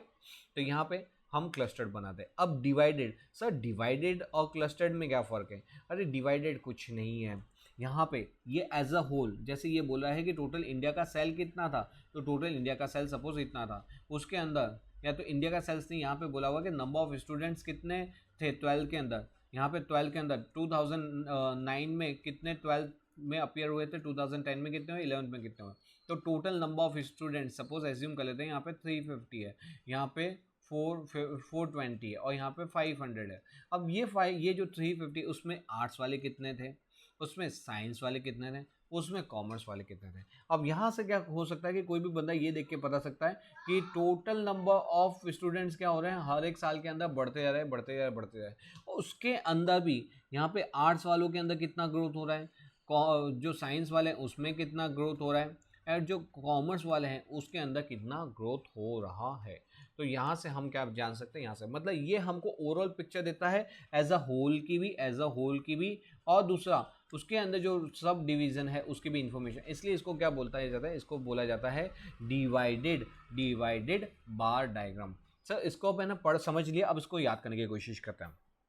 यहाँ पे क्या है, every single value of the variable, यहाँ पे जो भी सिंगल वैल्यू, ये सिंगल वैल्यू मतलब ये है कि 2009 के अंदर टोटल कितने स्टूडेंट थे, सपोज 350, हैज अ सब कैटेगरी, उसके अंदर कितना है सब कैटेगरी, आर्ट्स साइंस कॉमर्स, तो ये मेरी क्या हो गई सब category. Hence we get division in all the bar, हर एक बार के अंदर हमको डिवीजन देखने को मिलता है, ऑल द बार के अंदर हमको क्या मिलेगा, डिवीजन देखने को मिलेगा, ठीक है। ओके यहाँ पे क्या मिलेगा, हमको डिवीजन देखने को मिलेगा। Hence we get the division in all the bar which represent the common variable and common base value, तो ये एक कॉमन वेरिएबल है, टोटल नंबर ये कॉमन वेरिएबल, ठीक है, यहाँ पे ये इसका बेस और ये वेरिएबल, लेकिन वेरिएबल के अंदर भी क्या होगा, सब कैटेगरी होगा, इसलिए हमको क्या मिलता है, डिवीजन मिलता है, ठीक है। To create a proper visual effect and help comparison each division of the bar, इसको हम क्या करते हैं अलग अलग, देखो कलर किया हुआ है ताकि क्या हम इजीली अंडरस्टैंड कर सके कि आर्ट्स वालों का क्या है, साइंस वालों का कितना है और कॉमर्स वालों का कितना है। तो हम क्या करेंगे, इसको अलग अलग कलर करेंगे differently, and value of which it represent are indicated, और यहाँ पे हम बताएंगे कि भाई वो कितनी वैल्यू को रिप्रेजेंट कर रहा है। Example monthly sales of a chocolate by a sales person in a rural and the urban area, ठीक है। तो इसको हम ऐसे भी बता सकते हैं, जैसे यहाँ पे दूसरा कि टोटल सेल्स कितना है चॉकलेट का, तो सपोज कि total sales of last 3 year, तो ये इतना है सेल्स है टोटल सेल्स। तो आप इसको अगर एज अ होल देखोगे तो हाँ सेल्स क्या हो रहा है, सेल्स हमारा बढ़ रहा है। उसके अंदर ये पहला वाला मेल और दूसरा वाला फीमेल। अब यहाँ पे सपोज कि यहाँ पे मेल और दूसरा वाला है फीमेल, तो मेल ने क्या किया, मेल का जो सेल है, मेल जो कंज्यूम कर रहा है उसका इतना ग्रोथ नहीं हो रहा जितना कितना किसका ग्रोथ हो रहा है, फीमेल का ग्रोथ हो रहा है। मतलब यहाँ पे फीमेल ज़्यादा परचेस कर रहे हैं। तो ओरल सेल्स ग्रोथ कंपनी का कितना, उसके अंदर सब कैटेगरी कि मेल कितना परचेस करते हैं और फीमेल कितना परचेस कर रहे हैं। तो ये क्या हुआ, ये हमारा हुआ डिवाइडेड बार डायग्राम। तो डिवाइडेड के अंदर हमने क्या देखा, तो देखो डिवाइडेड के अंदर हम क्या देखते हैं, एक बेस होगा और एक वेरिएबल होगा, एक बेस होगा एक वेरिएबल। लेकिन वेरिएबल क्या होगा, वेरिएबल को सब वेरिएबल या तो सब कैटेगरीज होगी, ठीक है। तो जैसे एग्जांपल यहाँ पे बेस जैसे बाय मंथली सेल्स, और वेरिएबल क्या है, टोटल सेल्स ऑफ चॉकलेट। ये क्या होगा, always always always numerical terms में होगा या तो वैल्यू फॉर्म में होगा, जिसके अंदर हम क्या बताते हैं, सेल्स को बताते हैं ऑल इंडिया पे हमारा कितना सेल्स है। उस सेल्स को हम क्या करते हैं, सब कैटेगराइज करते हैं, रूरल एरिया अर्बन एरिया। तो यहाँ पे क्या होता है, इसी के अंदर ये जो चीज़ें अंदर डिवाइड हो जाती, क्या हो जाती है, डिवाइड, इसलिए इसको डिवाइडेड बार डायग्राम बोलते हैं। समझ गए बेटा, यहाँ पे इसको डिवाइडेड बार डायग्राम क्यों बोलते हैं। तो one base one variable and one variable is further divided into सब कैटेगरी, ठीक है। तो यहाँ पे वेरिएबल को उसको सब कैटेगरीज में डिवाइड कर देते हैं, और फिर हम जब बार बनाते हैं तो उस बार को हम क्या बोलते हैं, डिवाइडेड बार डायग्राम। बस इतना सा था, ये 3 बार डायग्राम थे। सिंपल के अंदर क्या होगा, सिंपल के अंदर सर एक बेस और एक वेरिएबल, ठीक है, एक बेस और एक वेरिएबल। यहाँ पे क्या होगा, सिंपल के अंदर एक बेस और एक वेरिएबल, तो उसको बोलेंगे सिंपल बार डायग्राम। फिर यहाँ पे क्या होगा, क्लस्टर्ड के अंदर एक बेस और वेरिएबल, क्या होगा, वेरिएबल इसके अंदर 2 वेरिएबल्स होंगे। यहाँ पे क्या होगा, 2 वेरिएबल होंगे, देखो बेटा यहाँ पे तो वैल्यू ऑफ यहाँ पे एक बेस होगा और दूसरा जो इंडिपेंडेंट वेरिएबल होगा that is express in 2 category. तो यहाँ पे मेल एंड फीमेल, तो यहाँ पे क्या आएगा, 2 कैटेगरी आ जाएगा, ठीक है। तो यहाँ पे जो वेरिएबल होगा, इसके अंदर 2 कैटेगरी आएंगी। और यहाँ पे जो डिवाइडेड बार डायग्राम होगा उसके अंदर क्या होगा, बेस और वेरिएबल एक ही होगा, लेकिन ये फर्दर डिवाइडेड क्या हो जाएगा, फर्दर डिवाइडेड इन सब कैटेगरी, तो उसको हम क्या बोलेंगे, डिवाइडेड बार डायग्राम। मतलब बार तो एक ही बनेगा, जैसे सिंपल में बार बन रहा था वैसे ही एक ही बार बन रहा है, लेकिन इसके अंदर क्या है, सब कैटेगरी के अंदर डिवाइड कर दिया है, तो उसको डिवाइडेड बार डायग्राम बोलते हैं, ठीक है। ओके बेटा, चलो आ जाते हैं हमारे नेक्स्ट पॉइंट के ऊपर। ये क्या है, आस्पेक्ट टू बी। अरे सर ड्राइंग, जब हम बार डायग्राम बनाते हैं तो उसमें कौन सी चीज़ को ध्यान रखना है। तो बेटा समझना, यहाँ पे ऊपर हमारे मालूम है, हमने डायग्राम और ग्राफ पढ़ा था, वहाँ पे भी क्या पढ़ा था, एस्पेक्ट पढ़ा था। लेकिन ये एस्पेक्ट किसकी, ये एस्पेक्ट है बार डायग्राम की। तो बार डायग्राम बनाते कौन सी चीज़ों को ध्यान रखना है, तो ये हम देखते हैं बार डायग्राम बनाते समय कौन सी चीज़ों को ध्यान रखना है। तो aspect to be consider while drawing a bar diagram. तो all bar should be equal width. अब देखो कोई बड़ी बात नहीं, यहाँ पे इसको मैं आपको सामने रख के समझाता हूँ, 2 मिनट में याद हो जाएगा सबका सब। यहाँ पे जो विड्थ होगी ना, विड्थ मतलब ये जो विड्थ होती है, ये देखो ये जो विड्थ होती है बार की, ये क्या होगी, हर एक बार की विड्थ क्या होगी, इक्वल होगी। मतलब ऐसा नहीं है कि एक बार की विड्थ AC और एक मोटू और एक पतलू और एक क्या है और एक महामोटू। तो ये जो विड्थ होगी अंदर की वो क्या होनी चाहिए, इक्वल होनी चाहिए। तो bar should be of equal width होनी चाहिए। दूसरा क्या है, the length of a respective bar should be in the proportion to the value of the variable which they represent. इसका मतलब क्या हुआ, the length of a respective bar should be proportional to the value of the variable. तो देखो इसकी जो length होगी ना, जैसे यहाँ पे, जैसे इस एग्जाम्पल के अंदर मैं बताता हूँ, यहाँ पे उसकी जो लेंथ होगी, जैसे यहाँ पे क्या है, अगर इसकी वैल्यू कितनी है 40, तो इसकी लेंथ कहाँ पे आके रुकेगी, 40 पे। अब इसका मतलब ये नहीं कि आप उसको वैल्यू 40 और आप उसको 150 पे आके रोको। तो यहाँ पे जितनी लेंथ होगी उतना ही उसका बार की लेंथ, जितना उसकी वैल्यू होगी उतनी ही बार की लेंथ होगी। अगर इसकी वैल्यू 120 है तो बार की लेंथ कितनी होगी, 120 होगी। अगर बार की वैल्यू कितनी है 160, तो इसकी लेंथ कितनी होगी, 160 होगी। समझ गए। तो यहाँ पे क्या है, यहाँ पे हमने क्या पढ़ा कि जो जो लेंथ होगी वो किसके बराबर होगी, टू द वैल्यू के बराबर होगी। Then distance between all the bar should be क्या है, इक्वल। इसका मतलब क्या हुआ सर, अरे ये जो डिस्टेंस इसकी बात कर रहे हैं कि दो बार के बीच में क्या होना चाहिए, डिस्टेंस सेम होना चाहिए। मतलब सर कि देखो ऐसा नहीं होना चाहिए कि एक बार यहाँ पे ऐसा नहीं होना चाहिए, जैसे मैं एक बार बना रहा हूँ कि यहाँ पे मैंने ये बार बनाया और दूसरा बार इससे चिपका के बना दिया और तीसरा बार इससे ऐसे बना दिया, ये क्या सगा है, क्या सोतेला है क्या, ऐसा नहीं होगा सब। यहाँ पे दोनों के बीच में जो डिस्टेंस है वो क्या होना चाहिए, वो सेम होना चाहिए। The distance between all the bar should be equal. Next, the all bar rest on the same line called the base. इसका मतलब क्या हुआ, अरे सर ये एक्स एक्सिस, मतलब क्या हुआ कि ये देखो आप देख रहे होंगे ये स्टार्टिंग कहाँ से हो रहा है, ये स्टार्टिंग हो रहा है एक्स एक्सिस पे। मतलब ऐसा नहीं होना चाहिए कि स्टार्टिंग, जैसे मैं यहाँ पे बनाता हूँ कि ये एक्स एक्सिस है, अब पहला बार का मैंने स्टार्टिंग किया यहाँ से और दूसरा बार का स्टार्टिंग किया ये हवा में झूलता हुआ बार, और तीसरा बार का स्टार्टिंग कहाँ किया, इसके भी ऊपर। क्या ऐसे हो सकता है क्या, ये कोई बलून तो है नहीं जो हवा में उड़ रहे हैं। तो ये सब कहाँ से स्टार्ट होंगे, ये स्टार्ट होंगे आपके बेस मतलब एक्स वैल्यू पे, ठीक है। तो बस यहाँ पे क्या है, यहाँ पे जो ऑल बार किसके ऊपर होने चाहिए, सेम लाइन के ऊपर होने चाहिए। All vertical bar should be arrange from left to right. Left to right, left to right क्या बोल रहा है सर, ये बोल रहा है कि आपका जो बार है ना वो कहाँ कहाँ से शुरू होगा, लेफ्ट से राइट की तरफ जाएगा। अब राइट से लेफ्ट की तरफ बार नहीं बनाओगे, मतलब सर अभी भी नहीं समझ में आया। तो देख बेटा, यहाँ पे जब मैं बार बनाया, सपोज मैंने राइट से लेफ्ट बनाया, तो मैंने 3 बार बनाते थे, ये पहला बार बना, फिर ये दूसरा बार बना, और तीसरा बार क्या ऐसे बन सकता है क्या, नहीं सर, ये बाहर कैसे चला गया। इसीलिए जो बार बनाया जाता है वो कहाँ से बनाया जाता है, लेफ्ट से राइट की तरफ। तो यहाँ से आप आगे कितना भी खींच सकते हैं, लेकिन यहाँ से उल्टा अगर गलत पड़ गया तो इसलिए हमेशा बार जो बनाया जाता है कैसे बनाया जाता है, लेफ्ट से राइट की तरफ, टू राइट, ठीक है। तो बार कैसे बनेगा, लेफ्ट टू राइट। तो यहाँ पे कौन कौन सी एस्पेक्ट याद रखनी है, चलो बोलते जाओ। ऑल बार क्या होंगे, इक्वल विड्थ, मतलब उसकी जो अंदर की साइज है विड्थ क्या होगी, सेम होगी। देन लेंथ ऑफ बार क्या होगी, वो जितनी उसकी वैल्यू है उसके बराबर होगी, कितनी, जितनी उसकी वैल्यू है उसके बराबर होगी। Distance between the all the बार क्या होगा, हर एक बार के बीच में जो डिस्टेंस है वो क्या होगा, इक्वल होगा।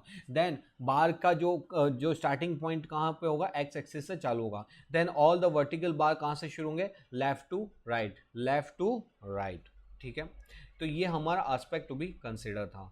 तो सर देखिए यहाँ पे हम किसके बारे में पढ़ रहे हैं, हम पढ़ रहे हैं बार के बारे में। बार के अंदर हमने कितने प्रकार के बार देखे, 3 प्रकार के बार देखे। पहला simple, then clustered and then divided. देखो मेन क्वेश्चन कौन सा था, मेन था हमारा डायग्राम, टाइप्स ऑफ डायग्राम। उसके अंदर वैसे तो 6 डायग्राम थे, लेकिन हमारे कोर्स के अंदर कितने हैं, हमारे कोर्स के अंदर टोटल कितने हैं, ओनली 3 ही डायग्राम है। और डायग्राम के अंदर पहला हमने पढ़ा था सिंपल लाइन डायग्राम, फिर हमने क्या पढ़ा था बार डायग्राम। बार के अंदर हमने 3 चीज़ पढ़ी थी, सिंपल, क्लस्टर्ड एंड डिवाइडेड, ठीक है। अब हम आगे पढ़ने जा रहे हैं, हमारा है पाई डायग्राम। अब सर ये पाई डायग्राम क्या होता है, तो देख बेटा पाई डायग्राम का मतलब क्या होता है, पाई डायग्राम का मतलब होता है कि जब हम है ना कोई संख्या को, कोई चीज़ को क्या करते हैं, किसी चीज़ को हम सर्कल में बताते हैं, किसके अंदर, सर्कल के अंदर बताते हैं। तो ये जो सर्कल की, नॉर्मल सर्कल की जो डिग्री होती है कितनी होती है, 360 डिग्रीज होती है। कितनी होती है, 360 डिग्री। तो उसके अंदर क्या करते हैं, उस चीज़ को हम डिग्री के अंदर, प्रोपोर्शनेट के अंदर कन्वर्ट कर देते हैं। मतलब sir division of a circle, मतलब हम क्या करते हैं, सर्कल को डिवाइड करें, कि यहाँ पे हमने क्या किया, सर्कल को डिवाइड कर दिया, हाँ डिवाइड कर दिया। रिप्रेजेंट, उसी को क्या बोलते हैं हम, बार डायग्राम बोलते हैं। मतलब the diagram which is drawn by representing subdivision of the entire data। मतलब हम एक डायग्राम बनाए जिसके अंदर हम क्या करें, डेटा, एंटायर डेटा को क्या करें, सब डिवीजन करें बाय प्रोपोर्शनल डिग्री के अंदर, किसके अंदर, डिग्री के अंदर। और डिग्री क्या है, 360 degree, is called a pi diagram. A pi diagram is drawn for a similar type of data for which, रुको बेटा अब मैंने यहाँ पे वापस आता हूँ, ये थोड़ा सा मैं आपको इसको चीज़ को एक्सप्लेन करूँ। यहाँ पे इसका पाई डायग्राम का फॉर्मूला क्या होता है, पाई डायग्राम का फॉर्मूला होता है कंपोनेंट की जो वैल्यू होती है divide by total value multiply by 360। Sir इसको एक प्रैक्टिकल एग्जांपल कैसे बताऊँ, तो देखो प्रैक्टिकल क्वेश्चन मैं आपको बताता हूँ कि इसका बोलना क्या चाहता है। तो यहाँ पे जैसे कि हमारे बुक्स के अंदर हमारे बुक्स के अंदर अगर आप देखोगे तो यहाँ पे ये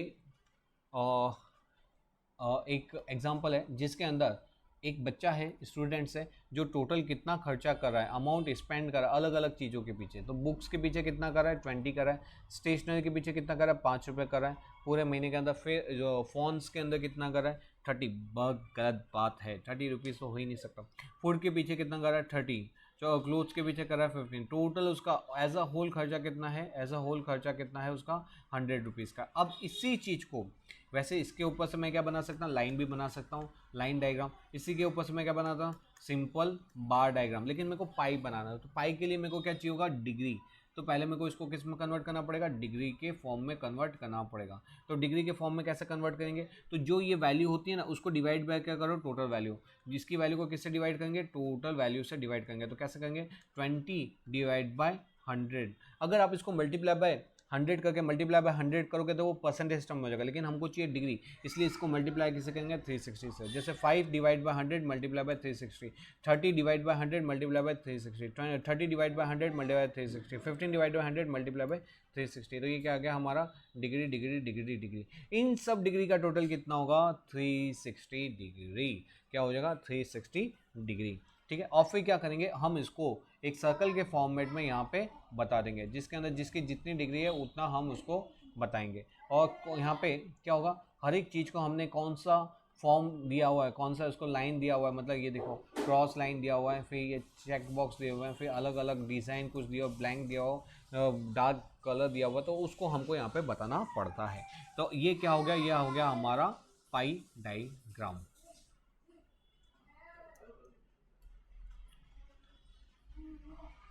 अरे बेटा मैंने वापस से एक्सप्लेन कर देता हूँ, कोई बात नहीं। और चलो आ जाओ यहाँ पे। पाई डायग्राम का मतलब क्या हुआ, पाई डायग्राम वापस से ये एग्जांपल को मैं एक्सप्लेन करता हूँ, आपको दिख नहीं रहा था। तो यहाँ पे क्या होता है, यहाँ पे आपको ये बुक्स के अंदर एक क्वेश्चन दे रखा हुआ है जिसके अंदर टोटल अमाउंट स्पेंड कितना है, इतना इतना इतना, ये टोटल स्पेंड का खर्चा है। हाँ टोटल कितना है, 100। 100 को मैं क्या करूँगा, 100 को इसको वैसे अगर मैं इसके ऊपर से कौन सा बना सकता हूँ, इसके ऊपर से सिंपल बार डायग्राम भी बना सकता हूँ या तो लाइन डायग्राम भी बना सकता हूँ। लेकिन सपोज मेरे को अगर पाइप बनाना है तो उसको किस में कन्वर्ट करना पड़ेगा, डिग्री के फॉर्म में करना पड़ेगा। डिग्री के फॉर्म में कैसे करते हैं, तो ये 20 divide by 100 multiply by 360, 5 divide by 100 multiply by 360, 30 divide by 100 multiply by 360, 30 divide by 100 multiply by 360, 15 divide by 100 multiply by 360। तो ये मेरा सब किसके फॉर्म में का, डिग्री डिग्री डिग्री। इस डिग्री का टोटल क्या होगा, 360 डिग्री होगा। अब इसको क्या करूँगा, मैं इसको एक अपने सर्कल के अंदर रख दूंगा, सो सिंपल। और सर्कल में रखने के बाद जिसकी जितनी डिग्री, अगर डिग्री का पोर्शन ज़्यादा है तो एरिया ज़्यादा रहेगा, ज़्यादा रहेगा। अगर डिग्री का पोर्शन क्या है, कम है, जैसे यहाँ पे डिग्री कितनी है, ओनली 5 है, कितनी डिग्री है, 5% की डिग्री, तो यहाँ पे क्या होगा, एरिया छोटा रहेगा। लेकिन अगर डिग्री ज़्यादा है तो डिग्री तो इसका एरिया बड़ा रहेगा। ठीक है। उस डिग्री को मैं यहाँ पे क्या बताऊँगा, उसको अलग अलग फॉर्म के अंदर कि भाई मैंने ब्लैंक कितना है, डार्क कितना है, डिज़ाइन वाला चेक्स कितना, और क्रॉस चेक वाला कितने हैं। तो हर एक चीज़ को मैं यहाँ पे अलग अलग तरीके से बताऊँगा। ठीक बेटा, ये आपको आई होप क्लियर हुआ है। अब मैं आपको इसके ऊपर ले चलता हूँ, इसको याद, क्योंकि बच्चों को याद करने में बहुत प्रॉब्लम होती है, समझ तो जाते हैं। अभी हम इसको याद करने का तरीका भी देख लेते हैं। 1 मिनट चालू रखिए। हाँ ओके। तो यहाँ पे हमारा है पाई डायग्राम। पाई डायग्राम क्या है, तो देखो पाई डायग्राम क्या होता है। तो पाई डायग्राम, 1 मिनट, कंपनी का कॉल है। ओके। पाई डायग्राम का मतलब क्या होता है, पाई डायग्राम के अंदर डिवीजन ऑफ अ सर्कल, मतलब मैं क्या करता हूँ, एक सर्कल का क्या कर रहा हूँ, डिवीजन कर रहा हूँ। यहाँ पे क्या कर रहा हूँ, एक सर्कल को डिवाइड कर रहा हूँ। ठीक है, division circle in a degree के अंदर, ये 360 डिग्री के अंदर उसको डिवाइड कर रहा हूँ, उसको क्या बोलते हैं, पाई डायग्राम। एंटायर डेटा का sub division bye proportional degree in a circle, मतलब हर एक जो एंटायर डेटा उसका क्या करो, सब डिवीजन। कैसे, by proportional degree in a circle, उस पे से जो डायग्राम बनेगा उसको हम क्या बोलेंगे, उसको हम बोलेंगे पाई डायग्राम। मतलब एंटायर डायग्राम, एंटायर सर्कल कितनी डिग्री का, 360, तो मेरा डेटा भी कितनी डिग्री का हो जाएगा, 360। उसको मैं क्या करूँगा, डिवीजन ऑफ अ डेटा करूँगा in a degree proportional to the each data section. तो जितना डेटा सेक्शन है उसकी प्रोपोर्शनल डिग्री निकाली जाएगी, तो उसको हमें क्या बोलूँगा, उसको बोलूँगा पाई डायग्राम। ओके। नेक्स्ट है हमारा आस्पेक्ट टू बी कंसिडर। ये आस्पेक्ट हम देखते हैं। देखना बेटा, हमने क्या किया था, हमने आस्पेक्ट देखा था बार डायग्राम का। अब हम आस्पेक्ट किसका देखने वाले हैं, अब हम आस्पेक्ट देखने वाले हैं पाई डायग्राम, क्योंकि पाई डायग्राम बनाने समय कौन सी चीज़ों को ध्यान रखना है। तो देखो यहाँ पे आस्पेक्ट के अंदर टोटल कितना होता है 360 मेक्स अ सर्कल। तो एक सर्कल के लिए कितना डिग्री चाहिए, 360 डिग्री चाहिए। Degree for subdivision are calculated, तो ये हमने ऊपर क्वेश्चन में ऊपर देख लिया था प्रैक्टिकल के अंदर कि जो डिग्रीज होती है उसको हम सब डिवाइड करते हैं in the proportional value to the variable of that division. मतलब हम उसको proportional to the value of the variable को क्या करते हैं, उसको सब डिवाइड करते हैं। उसका जब हम टोटल करने बैठेंगे तो वो कितना होगा, 360 होगा। सर ये देखो यार कुछ नहीं है, खाली बोल रहा है यहाँ पे। सबसे पहले क्या हुआ, यहाँ पे बोल रहा है कि देखो यहाँ पे क्या बोल रहा है कि यहाँ पे कैलकुलेट द, हम डिग्री निकालेंगे, उसका टोटल कितना होगा 360, और फिर हम सर्कल में डालेंगे, सर्कल का टोटल भी कितना होगा 360 होगा। बस यही तो बोल रहा है, कुछ भी नहीं है। फिर आते हैं हम यहाँ पे, देखो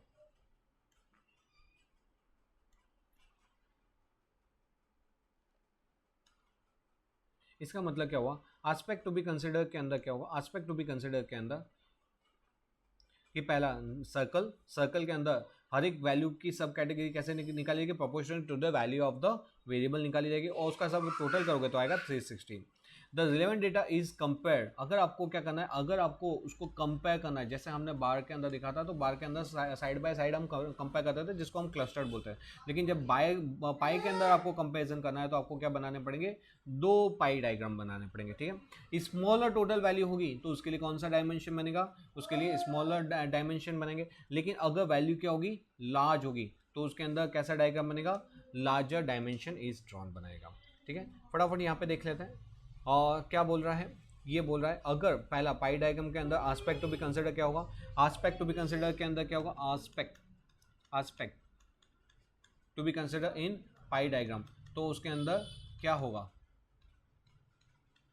पहला सर्कल का मतलब क्या होता है 360। डायग्राम फॉर सब डिवीजन कैसे निकाला जाएगा, are calculate in the proportion to the value of the variable for that division. तो जो डिवीजन है, जो वैल्यू ऑफ दैट वेरिएबल है उसका प्रोपोर्शनल कितना डिग्री फॉर्म में आएगा, उन सब का जब आप टोटल करोगे तो क्या बनेगा 360 डिग्री आएगा। स्मॉलर अगर वैल्यू होगी, क्या रहेगी, स्मॉलर वैल्यू, तो उसका सर्कल कैसा बनेगा, छोटा बनेगा। लेकिन अगर वैल्यू क्या रही, बड़ी, लार्जर, तो हमारा जो डायमेंशन, जो सर्कल का डायमेंशन होगा वो बड़ा बनेगा। मतलब अगर छोटा सा चार्ट है तो छोटा डायमेंशन, बड़ी अगर बिगर वैल्यू है, ज़्यादा डेटा है, तो उसके अंदर डायग्राम हम बड़ा बनाएंगे, ठीक है। तो ये था हमारा बार डायग्राम। तो देखो बेटा, हमने यहाँ पे क्या कंप्लीट किया, हमने यहाँ पे एक डायग्राम का पूरा पार्ट कंप्लीट किया। शुरू से मैं अगर आपको बताऊँ तो हमने पहले तो मीनिंग पढ़ा डायग्राम एंड ग्राफ का, दूसरा क्या पढ़ा, फिर हमने aspect to be consider, importance of diagram, फिर डायग्राम के अंदर डायग्राम और उसके अंदर कौन से टाइप्स है, और उसके अंदर डिटेल एक्सप्लेनेशन पढ़े 3 प्रकार के डायग्राम, एक लाइन डायग्राम को, दूसरा बार डायग्राम को, और तीसरा हमारा पाई डायग्राम को। यहाँ पे हमारा आधा चैप्टर होता है ख़त्म। अब हमारा आगे आएगा लाइन ग्राफ के बारे में। वैसे ग्राफ इतना बड़ा है नहीं, तो शुरू करते हैं हमारा आगे का वीडियो। चलो बेटा, तो अब हम देख रहे हैं यहाँ पे नेक्स्ट वाला जो टॉपिक है हमारा ग्राफ के ऊपर। तो ये ग्राफ के अंदर हमने डायग्राम का सारा पोर्शन कंप्लीट किया, अब हम आते हैं ग्राफ के ऊपर। तो ग्राफ के अंदर कौन कौन से, अगर एक क्वेश्चन में एक मार्क नंबर में आता है कि टाइप्स ऑफ ग्राफ, तो आपको 3 ग्रुप है इसके अंदर, time series graph, graph for continuous, क्योंकि हमने ऊपर देखा था ना डायग्राम और ग्राफ के बीच में, तब यहाँ पे आया था CFD, continuous frequency distribution, continuous frequency distribution. तो कंटिन्यूस फ्रीक्वेंसी डिस्ट्रीब्यूशन के अंदर भी 3 आते हैं। देखो इसको कैसे याद रखना है, एक है फ्रीक्वेंसी पॉलीगॉन, दूसरा है फ्रीक्वेंसी कर्व, और फ्रीक्वेंसी ये जो पॉलीगॉन है इसके आगे लगा दो क्यूमुलेटिव फ्रीक्वेंसी पॉलीगॉन। मतलब पहले आपको क्या रखना है, फ्रीक्वेंसी कर्व को याद रखना है, फिर फ्रीक्वेंसी कर्व के बाद आएगा फ्रीक्वेंसी पॉलीगॉन, और फ्रीक्वेंसी पॉलीगॉन के आगे थर्ड में क्यूमुलेटिव फ्रीक्वेंसी पॉलीगॉन, और फोर्थ है हमारा हिस्टोग्राम। उसके बाद है एक और ग्रुप है लॉगरिथमिक ग्राफ, ठीक है। तो टोटल कितने हैं, तो टोटल 3 प्रकार के ग्रुप हम बोलेंगे। टाइम सीरीज, फिर है based on continuous frequency distribution, उसके अंदर पहला कौन सा बोलेंगे, फ्रीक्वेंसी कर्व, फिर फ्रीक्वेंसी पॉलीगॉन, और फिर क्यूमुलेटिव फ्रीक्वेंसी पॉलीगॉन और हिस्टोग्राम, और लास्ट है लॉगरिथमिक ग्राफ, ठीक है बेटा, ओके। अब क्योंकि हमारे कोर्स के अंदर सिर्फ और सिर्फ यही चीज़ को बताया गया है, टाइम सीरीज ग्राफ को। तो हम यहाँ पे सिर्फ एक ही ग्राफ पढ़ने वाले हैं, वो है टाइम सीरीज ग्राफ। तो क्या होता है time series graph? Time series graph के अंदर देख, टाइम सीरीज ग्राफ के अंदर क्या होता है कि इन द ट्रेड साइकिल, मतलब कोई भी एक ट्रेड साइकिल के अंदर, या तो साइकिल ऑफ द इकोनॉमी, मतलब आप बिजनेस की बात करो या तो इकोनॉमी की बात करो, उसके अंदर क्या आते हैं शॉर्ट टर्म या तो long term. Sir short term long term क्या, रेगुलर या इरेगुलर? सर रेगुलर इरेगुलर क्या, चेंजेस, क्या चेंजेस आर ऑब्जर्व। तो सॉरी, कोई भी ट्रेड साइकिल के अंदर या तो कोई भी इकोनॉमिक एक्टिविटी के अंदर क्या आते हैं short term long term, regular irregular क्या आते हैं, चेंजेस आते हैं। और क्या करते हैं उस चेंजेस को हम क्या करते हैं, उस चेंजेस का ट्रेंड बनाते हैं। The trend of such changes are obtained, उस चेंजेस का क्या बनाते हैं हम, ट्रेंड ऑब्टेंड करते हैं विद द हेल्प ऑफ कैसे, स्टैटिस्टिकल टूल्स की मदद से। आपको याद है मैंने आपको ग्राफ में बताया था कि ग्राफ के अंदर हम क्या यूज़ करते हैं, स्टैटिस्टिकल ग्राफ यूज़ करते हैं, स्टैटिस्टिकल ग्राफ यूज़ करते हैं, सॉरी स्टैटिस्टिकल टूल यूज़ करते हैं। और वो क्योंकि इसके अंदर ले पर्सन इसलिए क्या करता है, ले पर्सन के लिए ये नहीं होता। किसके लिए होता है, चलो बता दो, वो दो लोगों के लिए होता है, एक होता है एजुकेशनिस्ट और दूसरा होता है रिसर्चर्स, ठीक है। तो ये जो ग्राफ है, ग्राफ के अंदर क्या होता है, हम उसको ट्रेंड फाइंड आउट करते हैं। और ट्रेंड कैसे फाइंड आउट करते हैं, with the help of statistical tools की मदद से। और फिर हम उसको क्या करते हैं, उसको डायग्राम बनाते हैं, उसका एक ग्राफ बनाते हैं। द ग्राफ आर ड्रॉन किस पे, जहाँ पे हम एक्स एक्सिस पे एक वेरिएबल रखते हैं और वाई एक्सिस पे हमारा कौन सा वेरिएबल, दूसरा वेरिएबल रखते हैं। और फिर जो ग्राफ निकल के आता है उसी को बोलते हैं टाइम सीरीज ग्राफ। क्या है, टाइम सीरीज ग्राफ। क्या है, time series graph. Very good. तो देखो बेटा इसके अंदर क्या होता है, वापस से फटाफट 1 मिनट के अंदर वापस याद हो जाएगी definition. In a trade cycle या तो economic cycle of the economic activity, उसमें क्या आता है शॉर्ट टर्म या लॉन्ग टर्म, क्या होते हैं रेगुलर इरेगुलर, क्या होते हैं changes are obtained. Based on such changes हम क्या बनाते हैं, ट्रेंड्स इज ऑब्टेन्ड। ट्रेंड क्या करते हैं, trends are obtained with the help of क्या, स्टैटिस्टिकल टूल्स की मदद से। एंड द ग्राफ उसको क्या करते हैं, हम ग्राफ ड्रॉ करते हैं। एक पे हमारा बेस पे टाइम पीरियड और वेरिएबल पे चेंजेस इन द वेरिएबल। और जो ग्राफ निकल के आता है उस ग्राफ को क्या बोलते हैं, टाइम सीरीज ग्राफ। क्या बोलते हैं, टाइम सीरीज ग्राफ। ओके, तो ये ऐसे आपको डेफिनेशन याद रखनी है, एकदम मक्खन जैसे याद हो जाएगी। इन अ ट्रेड साइकिल या तो cycle of the economic activity, short term long term, regular irregular क्या आते हैं, changes are observe. And based on such changes हम क्या करते हैं, ट्रेंड्स बनाते हैं। किसकी मदद से, with the help of statistical tools की मदद से। फिर हम उसको क्या करते हैं, ग्राफ के अंदर प्लॉट करते हैं। एक हमारा बेस वेरिएबल होता है, एक हमारा क्या होता है, इंडिपेंडेंट वेरिएबल होता है। और फिर जो ग्राफ निकल के आता है that is called time series graph. बस। तो ये कितनी बार 2 नंबर के अंदर क्वेश्चन आता है, what do you mean by time series graph, what do you mean by time series graph. तो बेटा देख यहाँ पे क्या होता है, यहाँ पे एग्जाम के अंदर या तो आपको डायग्राम पूछेगा, डायग्राम के अंदर डायग्राम और ग्राफ, उसका इंपॉर्टेंट, उसका एस्पेक्ट। फिर हमने डायग्राम को डिटेल में देखा, उसके अंदर 3 प्रकार के डायग्राम देखे। फिर हमने ग्राफ देखा, ग्राफ के अंदर 6 प्रकार के 3 ग्रुप हैं अलग अलग, वो हमने ग्राफ देखे। उसके अंदर सिर्फ और सिर्फ क्या आता है, हमारा ये टाइम ग्राफ आता है। और अब ग्राफ के अंदर और आगे नहीं आता। अब हम क्या पढ़ रहे हैं, दूसरे 2 सिंपल टॉपिक बचे हैं, फिर हमारा ये चैप्टर हो जाएगा ओवर। तो चलो उसको भी देख लेते हैं। तो हमारा टाइम सीरीज ग्राफ खत्म हो। अब हम आते हैं यूज़ ऑफ टेक्नोलॉजी। हम टेक्नोलॉजी का कैसे यूज़ करते हैं in study of economy. Economy की स्टडी के अंदर टेक्नोलॉजी का यूज़ कैसे करते हैं। तो हम टेक्नोलॉजी के अंदर 2 चीज़ को यूज़ करते हैं। पहला है कंप्यूटर टेक्नोलॉजी और दूसरा है इंटरनेट। सर कंप्यूटर टेक्नोलॉजी का मतलब क्या होता है, क्योंकि देखो बेटा जिस तरह से क्या हो रहा है, जिस तरह से आर्टिफिशियल इंटेलिजेंस बढ़ते जा रहा है, इसका मतलब हम क्या है, हम कंप्यूटर वगैरह का भी यूज़ क्या है, बढ़ने लगा है। कंप्यूटर का यूज़ और इंटरनेट टेक्नोलॉजी, ये दोनों चीज़ कैसे हमको मदद करती है इकोनॉमिक स्टडी के अंदर, उस चीज़ को हम देखने वाले हैं। तो पहला वाला क्या है, कंप्यूटर की टेक्नोलॉजी। देखो कंप्यूटर टेक्नोलॉजी में पहला तो हम यूज़ करते हैं प्रेजेंटेशन। आपने कितनी बार अपने स्कूल्स वगैरह के अंदर क्या दिया होगा, पावर पॉइंट प्रेजेंटेशन दिया होगा, या तो स्लाइड्स वगैरह आप कोई प्रोग्राम में गए होंगे तो वहाँ पे पीपीटी वगैरह चलाया जाता है, शॉर्ट में पीपीटी बोला जाता है, पावर पॉइंट प्रेजेंटेशन। तो पहला हम कंप्यूटर में टेक्नोलॉजी में क्या यूज़ करते हैं, पीपीटी। दूसरा क्या होता है, एक्सेल वर्कशीट। एक्सेल वर्कशीट क्या होता है, ये एक्सेल के अंदर कैलकुलेशन, मैथमेटिक कैलकुलेशन जो किया जाता है, प्लस माइनस इंटू डिवाइड, या तो ये खाली प्लस माइनस नहीं, Excel is a very very very depth subject. मतलब अगर आपको चैम्प बनना हो ना तो आपको एक्सेल सबसे बढ़िया आना चाहिए।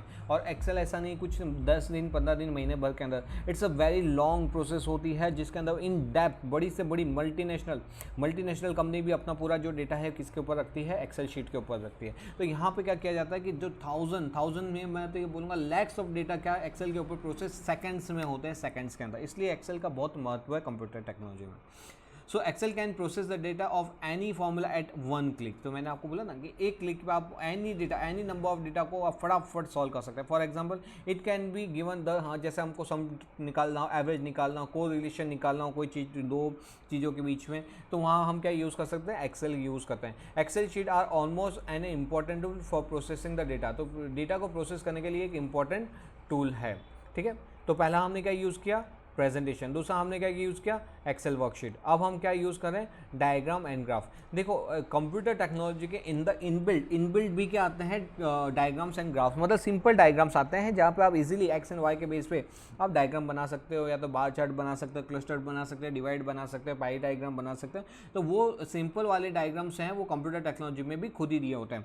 तो there are several programs in the computer with the help of which draw a diagram and graph which are frequently use in economics. तो हम क्या होता है कि कंप्यूटर के अंदर प्रोग्राम्स होते हैं, कंप्यूटर वो प्रोग्राम्स हमको क्या बना के देते हैं, डायग्राम एंड ग्राफ बना के देते हैं, जो कि हम अपने इकोनॉमिक्स में यूज़ कर सकते हैं। दे आर सिंपल ड्राइंग, जैसे मैंने आपको बताया था कि सिंपल ड्राइंग वर्ड फाइल के अंदर सिंपल ड्राइंग्स वगैरह होते हैं, that can be use simple free hand figure. Like जैसे सिंपल डाउनवर्ड अगर स्लोप बनाना, डाउनवर्ड स्लोप का मतलब क्या हुआ, ये डाउनवर्ड स्लोप हो गया।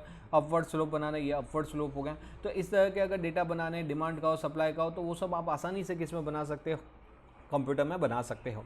नेक्स्ट है स्टोरेज टूल। क्योंकि देख बेटा आज का जो टाइम है ना, आज का टाइम, पहले के टाइम पे क्या होता था, पहले के टाइम पे स्टोरेज के लिए बुक्स मेंटेन की जाती थी। अब बुक्स कैसे फट जाती थी, चोरी हो जाए, या तो चूहे कुतर गए, पानी के अंदर भेज लग गया, ये सारी प्रॉब्लम्स आती थी। लेकिन अब क्या हो गया, डिजिटलाइजेशन के कारण ये सारी प्रॉब्लम हो गई है सॉल्व।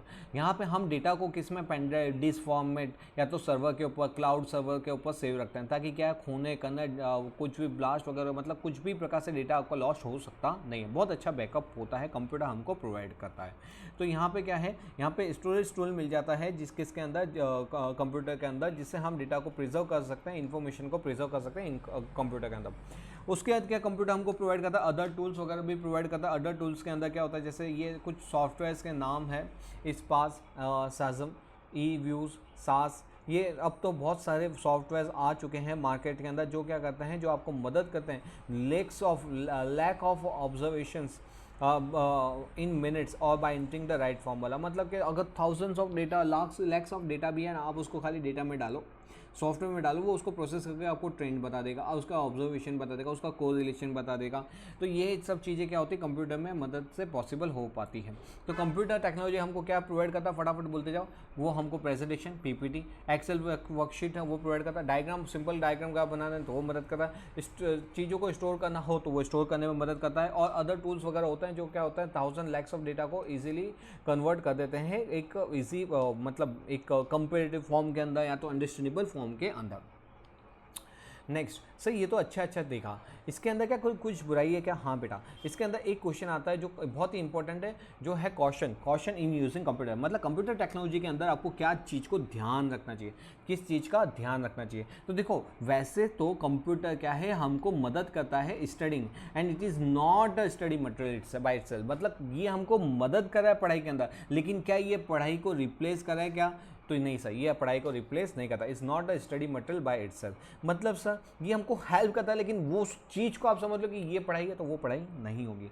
मतलब sir it helps to make the process of studying the easy. ये हमको क्या कर रहा है, ईजी बना रहा है, फास्ट बना रहा है, but it does not replace the process of studying. मतलब कोई चीज़ को आपको ईजीली समझना हो तो वो आपको ईजी करके देगा, फास्ट करके देगा, लेकिन उसको रिप्लेस करके नहीं देगा। ठीक है। इफ अगर आपने क्या किया, अगर आपने गलत कमांड यूज़ किया तो आपका डेटा क्या हो सकता है, you may end up losing our material. तो आपका डेटा गलत भी, जैसे आपने कंट्रोल सी की जगह और कंट्रोल डिलीट का बटन दबा दिया और एंटर मार दिया तो आपका पूरा डेटा खत्म, tata bye bye see you. तो ये क्या होता है कि यहाँ पे अगर आपने गलत कमांड दिया तो उसका आंसर भी गलत निकलेगा। और अगर आपने क्या किया, इनकरेक्ट ग्राफ अगर तो डेटा को प्रोसेस किया आपने ग्राफ को, वी में ऑल्सो एंड अप इन, अगर क्या होता है इनकरेक्ट फॉर्मूला इनकरेक्ट कमांड तो आपको इनकरेक्ट ग्राफ मिलेगा, इनकरेक्ट डेटा प्रोसेसिंग होगा। ठीक है, इन शॉर्ट यहाँ पे क्वेश्चन क्या होता है, क्वेश्चन के अंदर हमको ये ध्यान रखना है कि ये हमको क्या करता है, एड करता है, मदद करता है इन स्टडिंग में मदद करेगा, लेकिन make the data study easier and fast, ये हमारी स्टडी को ईजी बनाएगा, फास्ट बनाएगा, बट ये रिप्लेस नहीं करेगा। ठीक है, किसको, स्टडी को। अगर हमने क्या किया, अगर करेक्ट फॉर्मूला नहीं यूज़ किया, करेक्ट कमांड यूज़ नहीं किया तो क्या होगा, हमारा मटेरियल लॉस हो सकता है, हमारे पास इनकरेक्ट ग्राफ आ सकता है, या तो इनकरेक्ट डेटा प्रोसेस हो सकता है। तो ये क्या थे हमारे question in using the computer technology. तो ये कहते हैं हमारे क्वेश्चन किस चीज़ को लेके, question with regard to computer technology. वापस से एक बार बोल जाओ कि क्या क्या क्वेश्चन है कंप्यूटर टेक्नोलॉजी से रिलेटेड। तो पहला ये हमको हेल्प करेगा, हमारी चीज़ों को अच्छा बनाएगा, हमको फास्ट बनाएगा, लेकिन ये रिप्लेस नहीं करेगा। अगर हमने गलत कमांड दिया, गलत फार्मूला दिया तो क्या होगा, हमारा डेटा लॉस हो सकता है, इनकरेक्ट ग्राफ मिल सकता है, तो इनकरेक्ट डेटा प्रोसेसिंग होगा। प्लस की जगह माइनस करोगे तो क्या होगा, सब कुछ गलत हो जाएगा। ओके सर, अब नेक्स्ट आ रहा है हमारा पॉइंट इंटरनेट टेक्नोलॉजी।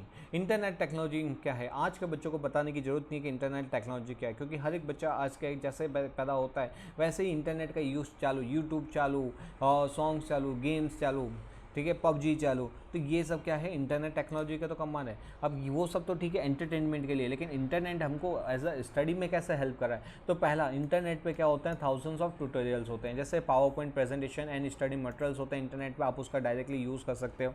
ठीक है, अपनी लर्निंग के लिए। एक्टिव लर्निंग मतलब क्या होता है, बहुत सारे वीडियोज़, जैसे मैं आपके लिए एक वीडियो ये दे रहा हूँ तो ये भी तो क्या हो गया, एक्टिव लर्निंग हो गया। जैसे मैं आपके टाइम पे कुछ टाइम में ही लाइव लेक्चर्स लेने वाला हूँ तो वो आपका क्या हो गया, एक्टिव लर्निंग हो गया। फिर आपका क्या है, रीडिंग मटेरियल, मतलब आपको बहुत सारी, मतलब क्या इंटरनेट के ऊपर बुक्स मिल जाती है कि भाई रीडिंग मटेरियल बुक्स कौन सी, या तो अच्छे अच्छे ऑथर्स के नाम मिल जाएंगे, रिसर्च आर्टिकल्स मिल जाएगा, कॉपीज, जर्नल्स वगैरह, जिससे आप क्या कर सकते हैं, अपनी स्टडी को और बेहतर बना सकते हैं, अपने नॉलेज को और एक्सपांड कर सकते हो। आपके पास ई बुक आ जाएगी, ई जनरल आ जाएगा, तो that provide a reading material. तो जो फिजिकल कॉपी चाहिए होती थी, अब बच्चे क्या करते हैं, जैसे अमेजोन वाला जो फिक्शन बुक्स है वो उसको आपको सॉफ्ट फॉर्म में दे रहा है, तो ये क्या होगा, रीडिंग मटेरियल आपके पास इंटरनेट फॉर्म में आ जाता है।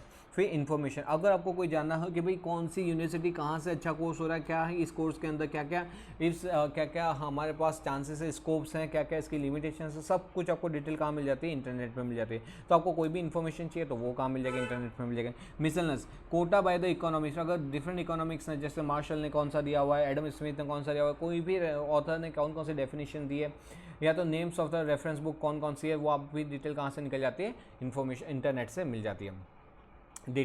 डेटा क्या है, आपको कोई भी रिलेटेड डेटा चाहिए, जैसे बजट के ऊपर का डेटा चाहिए, बैंकिंग के ऊपर का डेटा चाहिए, एग्रीकल्चर प्रोडक्शन के ऊपर, एक्सपोर्ट कितना हो रहा है, इंपोर्ट कितना हो रहा है, पुअर्टी इंडिया की कितने, unemployment, industrial production and many more, जितना भी डेटा चाहिए ना, सब कुछ इन्फॉर्मेशन कहाँ मिल जाती है, इंटरनेट में मिल जाती है। ओके, तो इंटरनेट, चलो इंटरनेट हमको कैसे मदद करता है, इंटरनेट मदद करता है पहला ट्यूटोरियल्स के अंदर क्या जाएगा, पीपीटी। फिर एक्टिव लर्निंग मतलब क्या जाएगा, लेक्चर्स वगैरह, लाइव लेक्चर्स। रीडिंग मटेरियल मतलब क्या, books, general, e books. Information क्या, कोई भी यूनिवर्सिटी के बारे में इन्फॉर्मेशन चाहिए, कोई भी कोर्स के बारे में इन्फॉर्मेशन चाहिए, इंटरनेट से मिल जाएगी। मिसलेनियस के अंदर क्या होगा, कोई ऑथर की इन्फॉर्मेशन, कोई रेफरेंस बुक की इन्फॉर्मेशन वहाँ से मिल जाएगी। डेटा के अंदर क्या होगा, कोई भी प्रकार का डेटा हो, जैसे कि क्या, बैंकिंग से, agriculture, export, import, poverty, employment, unemployment, industrial, ये सारे प्रकार के डेटा कहाँ मिल जाते हैं, आपको इंटरनेट से मिल जाते हैं। देख बेटा, जैसा कि हमने क्या देखा था, हमने देखा था question in using the computer technology, वैसे ही हम क्वेश्चन किसके अंदर देखेंगे, इंटरनेट, कि इंटरनेट का यूज़ करते समय हमको किस चीज़ का ध्यान रखना होता है। तो इंटरनेट के अंदर हम किस चीज़ का ध्यान रखेंगे, तो देखो यहाँ पे क्या है, इंटरनेट के अंदर कि जैसे वहाँ पे पहला अच्छा बोलेगा फिर बुराई करेगा, तो यहाँ पे भी पहला एक अच्छा बोलेगा फिर इसकी बुराई करेगा। इट कैन नॉट रिप्लेस, देखो यहाँ पे क्या होता है, it can not replace the books and teachers. तो ये इंटरनेट आपको मदद करेगा, लेकिन क्या आपकी बुक्स, टीचर्स को रिप्लेस करेगा, क्या, नहीं जी। आपकी ओन थिंकिंग को रिप्लेस करेगा, क्या, नहीं जी। आपकी रीजनिंग को, इनके भाई रीजनिंग मतलब जो दिख रहा है वही यूज़ करो, नहीं, आपकी थिंकिंग प्रोसेस भी अप्लाई करनी पड़ेगी कि जो डेटा मैं इंटरनेट से ले रहा हूँ क्या वो सही है, गलत है, वो कितना रिलायबल है, क्योंकि बहुत सारा डेटा डेटा क्या होता है वहाँ पे अवेलेबल होता है। देखो जो ही देखो नेक्स्ट पॉइंट में यही लिखा हुआ है, लॉट्स ऑफ सब स्टैंडर्ड मटेरियल्स होता है, इररिलेवेंट इन्फॉर्मेशन होती है, मिसलीडिंग इन्फॉर्मेशन होती है, पैराग्राइज आर्टिकल्स वगैरह होते हैं जो आपको क्या करते हैं, जो आपको मतलब गलत मिसलीड करते हैं, जिसके कारण आपका पूरा डेटा, आपका पूरा प्रेजेंटेशन, आपका पूरा जो रिसर्च है वो ख़राब हो जाता है। तो आपको उसको क्या करना चाहिए, भागो, मतलब उसको उससे अवॉइड करना चाहिए, उसको यूज़ नहीं करना चाहिए। ठीक है, reader must have a wisdom, wisdom क्या है, wisdom of identifying the authentic material on the internet. मतलब जो रीडर होता है, जो चीज़ों को यूज़ कर रहा है, उसको क्या होना चाहिए, उसके पास विजडम होना चाहिए, उसके पास पावर ऑफ थिंकिंग होनी चाहिए कि उसको मालूम पड़ सके कौन कहता है कौन कहता है कि बोलबाला है झूठ का। मतलब कि यहाँ पे आपके पास इतनी पावर होनी चाहिए कि आपको मालूम पड़ सके कि क्या सही है और क्या गलत है। पल दो पल का उजाला है झूठ का। मतलब कि क्या है कि आपको रीडर जो होगा ना, उसको डायरेक्ट डेटा मिला, उसको कंपेयर करो, उसको कोई चीज़ के साथ प्रॉपर ऑथेंटिकेशन है नहीं है, कहाँ से डेटा ले रहा है, उस सब चीज़ को वेरीफाई करने के बाद ही उस डेटा को रिलाई करना चाहिए।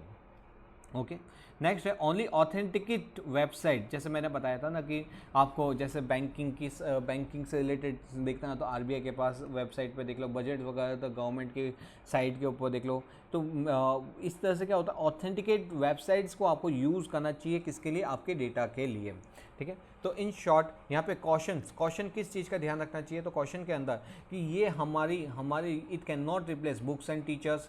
यहाँ पे वी मस्ट अवॉइड, क्या किस चीज़ को अवॉइड करना है, सब स्टैंडर्ड मटेरियल को अवॉइड करो, मिसलीडिंग और इररिलेवेंट इन्फॉर्मेशन को अवॉइड करो, अवेलेबल ऑन द वेबसाइट। तो ये जो फालतू चीज़ें हैं वेबसाइट के ऊपर, वो क्या है, उन सब चीज़ों को आप अवॉइड करो, और जो आपके रिलेवेंट है, प्रोजेक्ट से रिलेटेड, आपके रिसर्च से रिलेटेड, उसी चीज़ को और प्रॉपर ऑथेंटिकेट वेबसाइट को यूज़ करना चाहिए। कौन से, ऑथेंटिकेट वेबसाइट, जहाँ से आप प्रॉपर रिलायबल हो। क्योंकि हमने पता है ऊपर पढ़ा था कि डेटा टेबल और उसका सोर्स ऑफ डेटा लिखना पड़ता है, तो अगर सोर्स ऑफ डेटा अगर प्रॉपर नहीं होगा तो डेट इज़ नॉट रिलायबल। इसलिए आपको ऑथेंटिकेट वेबसाइट से ही अपना डेटा लेना चाहिए, अदरवाइज आप क्या हो जाएगा, लीड टू मिस गाइड हो जाओगे। क्या हो जाएगा, मिस गाइड हो जाओगे। चल बेटा, अब हमारा लास्ट पॉइंट आ रहा है, वो है डेटा सीडी। डेटा सीडी क्या होता है, इसको हम बोलते हैं कंप्यूटर डिस्क। मतलब बेटा अभी के टाइम पे क्या हो रहा है, अभी के टाइम पे हम पेन ड्राइव यूज़ करते हैं, सर्वर यूज़ करते हैं। लेकिन पहले, आज से अगर 10-15 साल पहले की बात की जाए तो वहाँ पे सबसे ज़्यादा फेमस क्या था, वहाँ पे सबसे ज़्यादा फेमस होती थी पेन ड्राइव। मतलब लोग क्या करते थे, कॉम्पैक्ट डिस्क के अंदर, सीडी फॉर्मेट के अंदर उसको डेटा को यूज़ किया करते थे। सीडी है, डीवीडी है। तो आपने जैसे, अगर आपके पापा पेरेंट्स वगैरह को मालूम होगा कि जो मूवीज़ वगैरह भी होती थी सब डिस्क के अंदर, उस समय सीडी का चलन था, सीडी प्लेयर, डीवीडी प्लेयर बहुत ज़बरदस्त मात्रा में बिकता था, क्योंकि हर डेटा कहाँ कैसे जाता था, सीडी के फॉर्मेट में, डीवीडी के फॉर्मेट में ही कैरी फॉरवर्ड होता था। और फिर धीमे धीमे क्या हुआ, चीज़ों का चेंजेस आया, इंटरनेट टेक्नोलॉजी बढ़ी, सॉफ्टवेयर बढ़ गए और सर्वर्स बढ़ गए। इसके कारण क्या हुआ कि ये जो सीडी का जो चलन है कम हो गया है। तो सीडी को हम क्या बोलते हैं, कॉम्पैक्ट डिस्क। देखो, तो कॉम्पैक्ट डिस्क के अंदर क्या है, यहाँ पे some authority agency put huge data, तो वो डेटा को कहाँ रखती है, कॉम्पैक्ट डिस्क के अंदर, और उसको क्या करती है, बाद में उस डेटा को कलेक्ट करती है, और उसको जैसे हम बुक्स वगैरह सेल करते हैं, वैसे ही ये कंटेंट को भी क्या किया जाता है, सेल किया जाता है। किसको सेल करते हैं, रिसर्चर्स को करेंगे, या तो एजुकेशन इंस्टीट्यूशन को करेंगे जिसको इसकी रिक्वायरमेंट है, और उस पे से क्या हो, दे अर्न अ मनी। यहाँ पे some of such CD frequently use, तो जैसे कौन कौन से सीडी, जैसे सीडी किसके ऊपर, नेशनल इनकम के ऊपर, सेंसस के ऊपर, annual survey of industry of India के अंदर, या तो national survey organisation, CD of data pertaining to any ministry of India. तो पहले के टाइम पे जब इंटरनेट इतना फेमस नहीं था, लोगों को डेटा देखना होता था, इसके लिए लोग क्या यूज़ करते थे, सीडी वगैरह का यूज़ करते थे, सीडी वगैरह परचेस करते थे। लेकिन आज के टाइम पे इंटरनेट के ऊपर, वेबसाइट्स के ऊपर बहुत सारी इन्फॉर्मेशन अवेलेबल होती है, so they just go and take the data from the website only. तो कहने की बात यह है कि कॉम्पैक्ट डिस्क का उस टाइम पर यूज़ किया जाता था ये सारे डेटा के लिए। ओके, ठीक है।